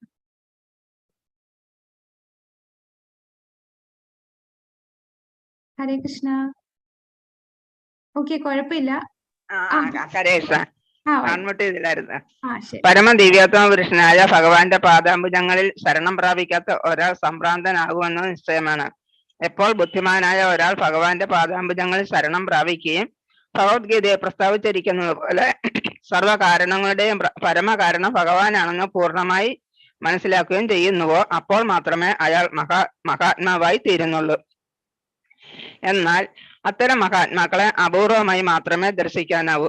സമസ്ത സൃഷ്ടികളുടെയും പ്രഥമവും പ്രധാനവും പരവുമായ കാരണം പരമദിവ്യോത്തമ പുരുഷനായ ഭഗവാനാണെന്ന് മഹാത്മാക്കൾ മാത്രമേ മനസ്സിലാവുകയുള്ളൂ.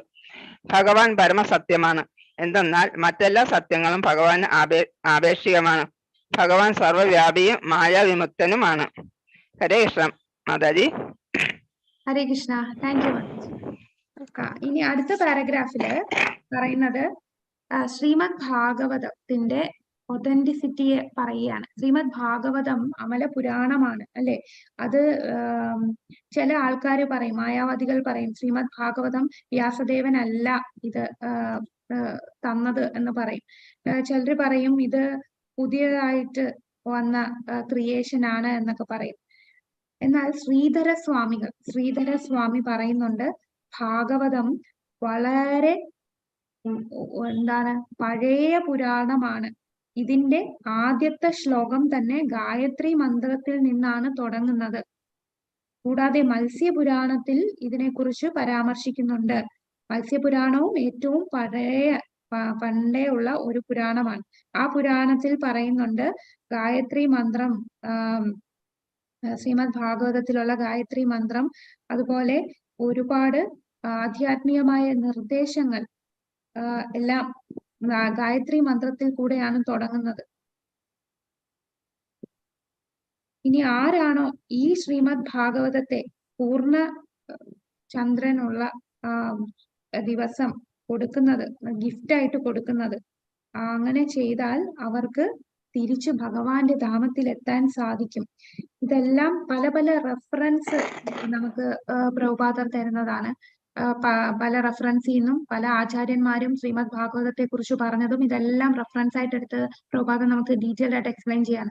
കൂടാതെ 500 വർഷങ്ങൾക്ക് മുമ്പ് ജീവഗോസ്വാമി, സനാതന ഗോസ്വാമി, വിശ്വനാഥ ചക്രവർത്തി, കൂടാതെ ആരാണ്, അങ്ങനെ പല പല ആചാര്യന്മാര്, ചൈതന്യ മഹാപ്രഭുവിന് ശേഷം വന്ന ഒരുപാട് ആചാര്യന്മാരും പണ്ഡിതന്മാരും എല്ലാരും ഈ ശ്രീമദ് ഭാഗവതത്തിനെ കുറിച്ച് കമന്ററി എഴുതിയിട്ടുണ്ട്. അപ്പൊ അത്രയും അതീന്ദ്രിയമായിട്ടുള്ള ഒരു സന്ദേശമാണ് നമുക്ക് ശ്രീമദ് ഭാഗവതം തരുന്നത്. അപ്പൊ ശ്രീമദ് ഭാഗവതം ഈ പറയുന്ന പോലെ ഒരു ഭൗതികമായിട്ട് ഉള്ള ഒരു വ്യക്തി സൃഷ്ടിച്ചതല്ല. ഭഗവാൻ തന്നെ വ്യാസദേവനായിട്ട് അവതരിച്ച് നമുക്ക് ആ പക്വഭാവത്തിൽ, വ്യാസദേവന്റെ പക്വ അവസ്ഥയിൽ തന്ന അമലമായിട്ടുള്ള അമൃതാണ് ശ്രീമദ് ഭാഗവതം. ഈ പാരഗ്രാഫ് വായിക്കാമോ? അനിത മാതാജി, ഹരേ കൃഷ്ണ. ഹരേ കൃഷ്ണ മാതാജി. ശ്രീമദ് ഭാഗവതം വ്യാസദേവനാൽ രചിക്കപ്പെട്ടതല്ലേ മാതാജി? കുറച്ചുകൂടെ ഉറക്കെ വായിക്കാമോ? ശബ്ദം കേൾക്കുന്നില്ലേ മാതാജി? ഇപ്പൊ കേൾക്കാം, വായിച്ചോളൂ. ശരി. ഹരേ കൃഷ്ണ. ശ്രീമദ് ഭാഗവതം വ്യാസദേവനാൽ രചിക്കപ്പെട്ടതല്ലെന്ന് ചില മായാവാദി പണ്ഡിതർ വാദിക്കുന്നു. അവരിൽ ചിലർ വോപദേവൻ എന്ന ഒരാളാൽ രചിക്കപ്പെട്ട ആധുനിക സൃഷ്ടിയാണ് ഈ ഗ്രന്ഥമെന്ന് അഭിപ്രായപ്പെടുന്നു. അത്തരം അർത്ഥശൂന്യമായ വാദമുഖങ്ങളെ ഖണ്ഡിക്കാൻ പുരാതനമായ നിരവധി പുരാണങ്ങളിൽ ഭാഗവതത്തെക്കുറിച്ചുള്ള പരാമർശങ്ങളുണ്ടെന്ന് ശ്രീധര സ്വാമി ചൂണ്ടിക്കാണിക്കുന്നു. ഭാഗവതത്തിലെ ഈ പ്രഥമ ശ്ലോകം ഗായത്രി മന്ത്രത്തിലാണ് ആരംഭിച്ചിരിക്കുന്നത്. ഇതിനെക്കുറിച്ച് ഏറ്റവും പുരാതനമായ മത്സ്യപുരാണത്തിൽ പരാമർശിച്ചിരിക്കുന്നു. ഭാഗവതത്തിലെ ഗായത്രി മന്ത്രത്തെ സംബന്ധിച്ച് ഗായത്രി മന്ത്രത്തിൽ ആരംഭിക്കുന്ന നിരവധി ആത്മീയ നിർദ്ദേശങ്ങളുടെ വർണ്ണനകളും ഉള്ളതായി ആ പുരാണത്തിൽ പ്രസ്താവിച്ചിരിക്കുന്നു. വൃത്രാസുര ചരിത്രവും അതിൽ വർണ്ണിച്ചിരിക്കുന്നു. പൗർണമി നാളിൽ മഹത്തായ ഈ ഭാഗവത ഗ്രന്ഥം ദാനം ചെയ്യുന്നു. ആരും ഭഗവത് സന്നിധിയിൽ മടങ്ങിച്ചെല്ലുക വഴി ജീവിതത്തിന്റെ ആത്യന്തികമായ പരിപൂർണത നേടുന്നു. 12 സ്കന്ധങ്ങളിലായ 18,000 ശ്ലോകങ്ങൾ ഉൾക്കൊള്ളുന്ന ഒരു സമ്പൂർണ്ണ ബൃഹത് ഗ്രന്ഥമാണ് ഭാഗവതം എന്ന വ്യക്തമായ പരാമർശം മറ്റു പുരാണങ്ങളിലും ദർശിക്കാം. പത്മപുരാണത്തിൽ ഗൗതമനും അംബരീഷ മഹാരാജാവും തമ്മിലുള്ള സംഭാഷണത്തിൽ ഭാഗവതത്തെക്കുറിച്ച് പരാമർശമുണ്ട്. ഭൗതിക ബന്ധനങ്ങളിൽ നിന്നും മുക്തി ആഗ്രഹിക്കുന്ന പക്ഷം രാജാവ് നിത്യേന ശ്രീമദ് ഭാഗവത പാരായണം നടത്തണമെന്ന് അതിൽ ഉപദേശിച്ചിരിക്കുന്നു. ഈ പരിസ്ഥിതിയിൽ ഭാഗവതത്തിന്റെ പ്രാമാണികതയെക്കുറിച്ച് യാതൊരു സന്ദേഹവും ആവശ്യമില്ല. കഴിഞ്ഞ 500 സംവത്സരങ്ങൾക്കകം ജീവഗോസ്വാമി, സനാതന ഗോസ്വാമി, വിശ്വനാഥ ചക്രവർത്തി, വല്ലഭാചാര്യ തുടങ്ങിയ നിരവധി പുകഴ്പെറ്റ പണ്ഡിത ആചാര്യന്മാരും ശ്രീ ചൈതന്യ മഹാപ്രഭുവിന്റെ കാലത്തിനു ശേഷമുള്ള മറ്റനേകം വിശിഷ്ട പണ്ഡിതരും ശ്രീമദ് ഭാഗവതത്തിന് വിശദമായ വ്യാഖ്യാനങ്ങൾ നൽകുകയുണ്ടായി. ഈ അതീന്ദ്രിയ സന്ദേശങ്ങളുടെ സ്വാദ് കൂടുതൽ നുകരുവാൻ ആഗ്രഹിക്കുന്ന ഒരു ഗൗരവമുള്ള പഠിതാവ് ആ ഗ്രന്ഥങ്ങളെ നന്നായി പഠിക്കാൻ ശ്രമിക്കും. ഹരേ കൃഷ്ണ മാതാജി. ഹരേ കൃഷ്ണ. Thank you Mataji. ഹരേ കൃഷ്ണ. അടുത്ത പാരഗ്രാഫ് ഒരാൾ വായിക്കാമോ? ഇനി 2 പാരഗ്രാഫ് കൂടെ ഉള്ളൂ. ഹരേ കൃഷ്ണ. ഹരേ കൃഷ്ണ. ഞാൻ വായിക്കട്ടെ മാതാജി? വായിച്ചോളൂ. ശ്രീല വിശ്വനാഥ ചക്രവർത്തി യാതൊരുവിധ സാംസ്കാരിക ലഹരിയും തീണ്ടാത്ത പരിശുദ്ധവും യഥാർത്ഥവുമായ ലൈംഗിക മനഃശാസ്ത്രത്തെ സവിശേഷമായി പ്രതിപാദിക്കുന്നു. സമസ്ത ഭൗതിക പ്രപഞ്ച സൃഷ്ടിയും കാമജീവിത തത്വത്തിൽ അധീനതയിലാണ് പ്രവർത്തിക്കുന്നത്. ആധുനിക സംസ്കാരത്തിൽ സർവപ്രവർത്തനങ്ങളുടെയും കേന്ദ്രബിന്ദു ലൈംഗിക ജീവിതമാകുന്നു. എവിടെ തിരിഞ്ഞാലും ലൈംഗിക ജീവിതത്തിന്റെ പ്രബലത ദർശിക്കാനാകും. ആകയാൽ ലൈംഗിക ജീവിതം അയാഥാർത്ഥമല്ല, അതിന്റെ വാസ്തവികത ആത്മീയ ജീവിതത്തിൽ അനുഭവവേദ്യമാകും. നിജസ്ഥിതിയുടെ വികലമായ പ്രതിഫലനം മാത്രമാണ് സാംസ്കാരിക ലൈംഗിക ജീവിതം. മൗലികമായ സത്യാവസ്ഥ നിരപേക്ഷ സത്യമാകിയാൽ നിരപേക്ഷ സത്യം നിർവ്യക്തിത സ്വരൂപമാകുക സാധ്യമല്ല. നിർവ്യക്തികവും കാമജീവിത പൂരിതവും ആയിരിക്കുക സാധ്യമല്ല തന്നെ. പരമസത്യത്തിന്റെ നിർവ്യക്തിക സ്വരൂപത്തിന് അതിപ്രാധാന്യം നൽകയാൽ അമൂർത്തക ദാർശനികന്മാർ കാര്യകാരണ ബന്ധനത്തിനായി നിന്ദ്യമായ സാംസ്കാരിക ലൈംഗിക ബന്ധനത്തിന് പരോക്ഷമായി പ്രചോദനം നൽകുന്നു. നിജമായ ആത്മീയകാമം എന്തെന്ന് അറിവില്ലാത്ത മനുഷ്യർ പ്രതിലോമമായ ഭൗതിക ലൈംഗിക ജീവിതത്തെ എല്ലാമായി സ്വീകരിക്കുന്നു. രോഗഗ്രസ്തനായ ഭൗതികാവസ്ഥയിലുള്ള ലൈംഗിക ജീവിതവും ആത്മീയ കാമജീവിതവും തമ്മിൽ സുവ്യക്തമായ വേർതിരിവുണ്ട്. ഹരേ കൃഷ്ണ മാതാജി. ഹരേ കൃഷ്ണ. അപ്പോ ഇവിടെ വിശ്വനാഥ് ചക്രവർത്തി ഠാക്കൂർ നമ്മുടെ ഈ ലോകത്തെ, ഈ ഭൗതിക ലോകത്തെ കാമജീവിതത്തിലാണ് എല്ലാവർക്കും താല്പര്യം. അപ്പൊ എന്തുകൊണ്ടാണ് ഈ കാമത്തിനും ലൈംഗിക ജീവിതത്തിനും എല്ലാവരും ആസക്തരായിട്ട് ഈ ലോകത്ത് നിൽക്കുന്നത്? കാരണം ശരിക്കുമുള്ള ആധ്യാത്മിക ലോകത്തിലുണ്ട്. അതിനെ ആദിരസ എന്ന് പറയും. അതിന്റെ ഒരു പ്രതിബിംബമാണ് ഇവിടെ കാണുന്നത്. തിരിച്ചുള്ള ഒരു ബിംബം അല്ലെ. നേരെ അവിടെ കാമമല്ല, അവിടെ പ്രേമമാണ്. ഭഗവാന്റെ ഇന്ദ്രിയങ്ങളെ സന്തോഷിപ്പിക്കുക എന്നുള്ളത് മാത്രമേ ഉള്ളൂ. പക്ഷെ ഇവിടെ എല്ലാവരും കാമമാണ്. കാമം എന്ന് പറഞ്ഞാൽ നമ്മുടെ ഭൗതികമായിട്ടുള്ള ഇന്ദ്രിയങ്ങളെ സംതൃപ്തിപ്പെടുത്തുക എന്ന ഉദ്ദേശത്തോടു കൂടിയാണ് ചെയ്യുന്നത്. അപ്പോ ഇവിടെ ഒരു കാര്യം വ്യക്തമാകുന്നത്, അവിടെ ആധ്യാത്മിക ലോകത്തുണ്ട്. ആധ്യാത്മിക ലോകത്തിൽ ആദിരസം ഉള്ളത് കൊണ്ടാണ് ഇവിടെ ഒരു കാമജീവിതം ഭൗതിക ലോകത്തുള്ളത്. അപ്പൊ ഇതിൽ നിന്ന് നമുക്ക് മനസ്സിലാക്കാം, ആധ്യാത്മിക ലോകത്ത് ആദിരസം ഉണ്ടെങ്കിൽ അവിടെ തീർച്ചയായിട്ടും ഒരു വ്യക്തി ഉണ്ടാകും. അല്ലാതെ ഈ അവ്യക്തിഗതമായിട്ടുള്ള ഒരു വസ്തുവിന് ഒരിക്കലും ആദിരസം ചെയ്യാൻ സാധിക്കുകയില്ല. അപ്പോ ആ പരമമായ സത്യം ഒരിക്കലും അവ്യക്തിഗതമല്ല, അത് സാധ്യമല്ല എന്ന് നമുക്ക് ഇതിൽ നിന്ന് വ്യക്തമാക്കാൻ സാധിക്കും. അപ്പൊ അതാണ് ആ പാരഗ്രാഫിൽ നമുക്ക് പറഞ്ഞു തരുന്നത്. ഈ അവിടെ ഭഗവാൻ അവ്യക്തിഗതമല്ല, പരമസത്യം എന്ന് പറയുന്നത് ഒരു വ്യക്തിയാണ് എന്ന് നമുക്ക് അതിൽ നിന്ന് മനസ്സിലാക്കാം. അപ്പൊ അവസാനത്തെ പാരഗ്രാഫ് വായിച്ചോളൂ. ഹരേ കൃഷ്ണ മാതാജി. ഓം നമോ ഭഗവതേ വാസുദേവായ. ശ്രീമദ് ഭാഗവതം മനഃശാഞ്ചല്യമില്ലാത്ത പരിതാവിന് പരിപൂർണമായ അതീന്ദ്രിയാവസ്ഥയുടെ ഉത്തംഗ സ്ഥാനത്തേക്ക് ക്രമേണ ഉയർത്തുന്നു. നിരന്തര ആവർത്തനം കൊണ്ട് മനസ്സിൽ പതിഞ്ഞ സ്വധർമ്മ കർമ്മദേവ, അതായത് വേദശ്ലോകങ്ങൾ മുഖേന കർമ്മദേവന്മാരെ ആരാധിക്കുക. വേദശ്ലോക ആരാധന, സൈദ്ധാന്തിക ദർശനം, കർമ്മഫലങ്ങൾ തുടങ്ങി ഭൗതിക പ്രകൃതിയുടെ ത്രിഗുണങ്ങളെ അധികരിക്കാൻ ശ്രീമദ് ഭാഗവതം ഒരാൾക്ക് കഴിവ് നൽകുന്നു, സാധ്യമാക്കി തീർക്കുന്നു. ഹരേ കൃഷ്ണ മാതാജി. ഹരേ കൃഷ്ണ. അപ്പൊ ശ്രീമദ് ഭാഗവതം, നിത്യേന ശ്രീമദ് ഭാഗവതം നമ്മൾ വായിക്കുകയാണെങ്കിൽ തീർച്ചയായിട്ടും നമുക്ക് ഈ 3 ഗുണങ്ങളുടെ ബന്ധനത്തിൽ നിന്ന് രക്ഷ നേടാൻ സാധിക്കും. നമുക്ക് ശ്രീമദ് ഭാഗവതം ഇവിടെ ഇല്ലാത്തവർ തീർച്ചയായിട്ടും ശ്രീമദ് ഭാഗവതം വാങ്ങിക്കുക. ശ്രീമദ് ഭാഗവതം ഒരു മാതാജിയുടെ മെസ്സേജ് ഇട്ടിരുന്നു, തനു പ്രദീപ് മാതാജി ഇവിടെ ഉണ്ട്. മാതാജി, ശ്രീമദ് ഭാഗവതം നമ്മളെ ഇസ്കോൺ മാംഗ്ലൂരില് മലയാളം ഇപ്പൊ സ്റ്റോക്ക് ഉണ്ടോന്ന് അറിയില്ല, അവിടെ നിന്ന് വാങ്ങിക്കാവുന്നതായിരുന്നു. ഇംഗ്ലീഷ് ഉണ്ട്, സ്റ്റോക്ക് ഉണ്ട്. മലയാളം അല്ലാന്നുണ്ടെങ്കിൽ കേരളത്തിൽ തന്നെ ഇസ്കോൺ ട്രിവാൻഡ്രത്ത് നിന്ന് വാങ്ങിക്കാം, അല്ലെങ്കിൽ മാംഗ്ലൂര് തൃശ്ശൂര്, ഗുരുവായൂര് ഒക്കെ അന്വേഷിച്ചാൽ അവിടെയും കിട്ടും. ഇതിന്റെ PDF ഇല്ല മാതാജി, കാരണം ഇത് 18,000 ശ്ലോകങ്ങൾ ഉള്ളതാണ്. മൊത്തം ശ്രീമദ് ഭാഗവതം 18 പുസ്തകങ്ങളായിട്ടാണ് ഉള്ളത്, അല്ലാതെ ഒറ്റ ബുക്കല്ല. ഈ ഒരു 1-ാം സ്കന്ധം തന്നെ വലിയൊരു ബുക്കാണ്. അതുപോലെ 12 സ്കന്ധങ്ങളുണ്ട്. ചില സ്കന്ധങ്ങൾക്ക് 3-ഉം 4-ഉം പുസ്തകങ്ങൾ കാണും. നമ്മളെ 10-ാം സ്കന്ധം തന്നെ കുറെ ബുക്കുകളുണ്ട്. അപ്പോ ഇതിന്റെ റേറ്റ് 10,000 രൂപയാണ് ശ്രീമദ് ഭാഗവതത്തിന്. ഈ സെറ്റ് ഫുള്ളായിട്ട് വാങ്ങിക്കുന്നതിന് 10,000 രൂപയാണ്. അപ്പോൾ ഇവിടെ ഇസ്കോൺ മാംഗ്ലൂരിൽ സ്റ്റോക്ക് മലയാളം ഉണ്ടെങ്കിൽ ഞാൻ അറിയിക്കാം, ഗ്രൂപ്പിൽ അറിയിക്കാം സ്റ്റോക്ക് ഉണ്ടോ ഇല്ലയോ. സ്റ്റോക്ക് നേരത്തെ ഇല്ലായിരുന്നു, ഇനി വന്നിട്ടുണ്ടോന്നും അറിയില്ല. ഇല്ലെങ്കിൽ കേരളത്തിൽ നിന്ന് നമുക്ക് വാങ്ങിക്കാം, ഇസ്കോൺ സെന്റേഴ്സിൽ നിന്ന് വാങ്ങിക്കാവുന്നതാണ്. ഹരേ കൃഷ്ണ. അപ്പോൾ ഈ അമല പുരാണമാണ് ശ്രീമദ് ഭാഗവതം. ഇത് നമ്മളെ അതീന്ദ്രിയമായിട്ടുള്ള തലത്തിലേക്ക് നമ്മളെ ഉയർത്താൻ തീർച്ചയായിട്ടും പ്രഭുപാദരുടെ ഈ ഓരോ കമന്ററിയിൽ കൂടെ നമുക്ക് ഒരുപാട് ജ്ഞാനമാണ്. ഇത് വായിക്കുമ്പോൾ പല പല കാര്യങ്ങൾ നമുക്ക് മനസ്സിലാവും. അദ്ദേഹം പല പല പുരാണങ്ങളിൽ നിന്നും പല പല ആചാര്യന്മാരുടെ കമന്ററിയിൽ നിന്നും എല്ലാം എടുത്താണ് അദ്ദേഹം പർപ്പോട്ടിൽ എഴുതിയിരിക്കുന്നത്. അപ്പൊ ഈ ഒരു ശ്ലോകത്തിന് തന്നെ എത്ര പേജാണ്. നമ്മളിപ്പോ ഒരു 1.5 മണിക്കൂറിൽ കൂടുതലായിട്ട് ഈ ഒരു ശ്ലോകം മാത്രമായിട്ട് ഡീറ്റെയിൽ പറഞ്ഞു. അപ്പൊ ഒന്ന് ആലോചിച്ച് നോക്കുക, ബാക്കി 18,000 ശ്ലോകങ്ങൾ, അത്രയും ശ്ലോകങ്ങൾ ഒക്കെ ഇത്രയും ഡീറ്റെയിൽ ആയിട്ട് പ്രഭുപാദർ നമുക്ക് വർണ്ണിച്ചു തരികയാണ്. ഹരേ കൃഷ്ണ. അപ്പൊ എല്ലാവർക്കും നന്ദി. ഹരേ കൃഷ്ണ മാതാജി. ഹരേ കൃഷ്ണ മാതാജി. മാതാജി ഞാൻ നാളെ ദേശ സ്വീകരിക്കാൻ പോവുകയാണ്. ഹരി ഹരി ബോൾ. ഹരേ കൃഷ്ണ. മാതാജി ഇപ്പൊ മാംഗ്ലൂര് പോയി. നാളെ ഇല്ല ഇപ്പൊ ഇവിടെ ചേർത്തലയിലാണ്. നാളെ രാവിലെ 6 മണിക്ക് പോകും. ഹരേ കൃഷ്ണ. വേറെ ആരൊക്കെയുണ്ട്? സതീദേവി. വേറെ എന്റെ പിന്നെ നമ്മുടെ അനിത ഉണ്ണികൃഷ്ണൻ മാതാജി ഉണ്ട്.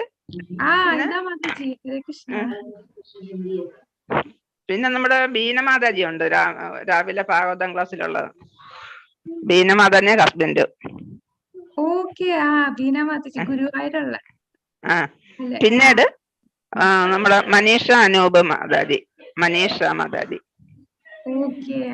അപ്പോ 1, 2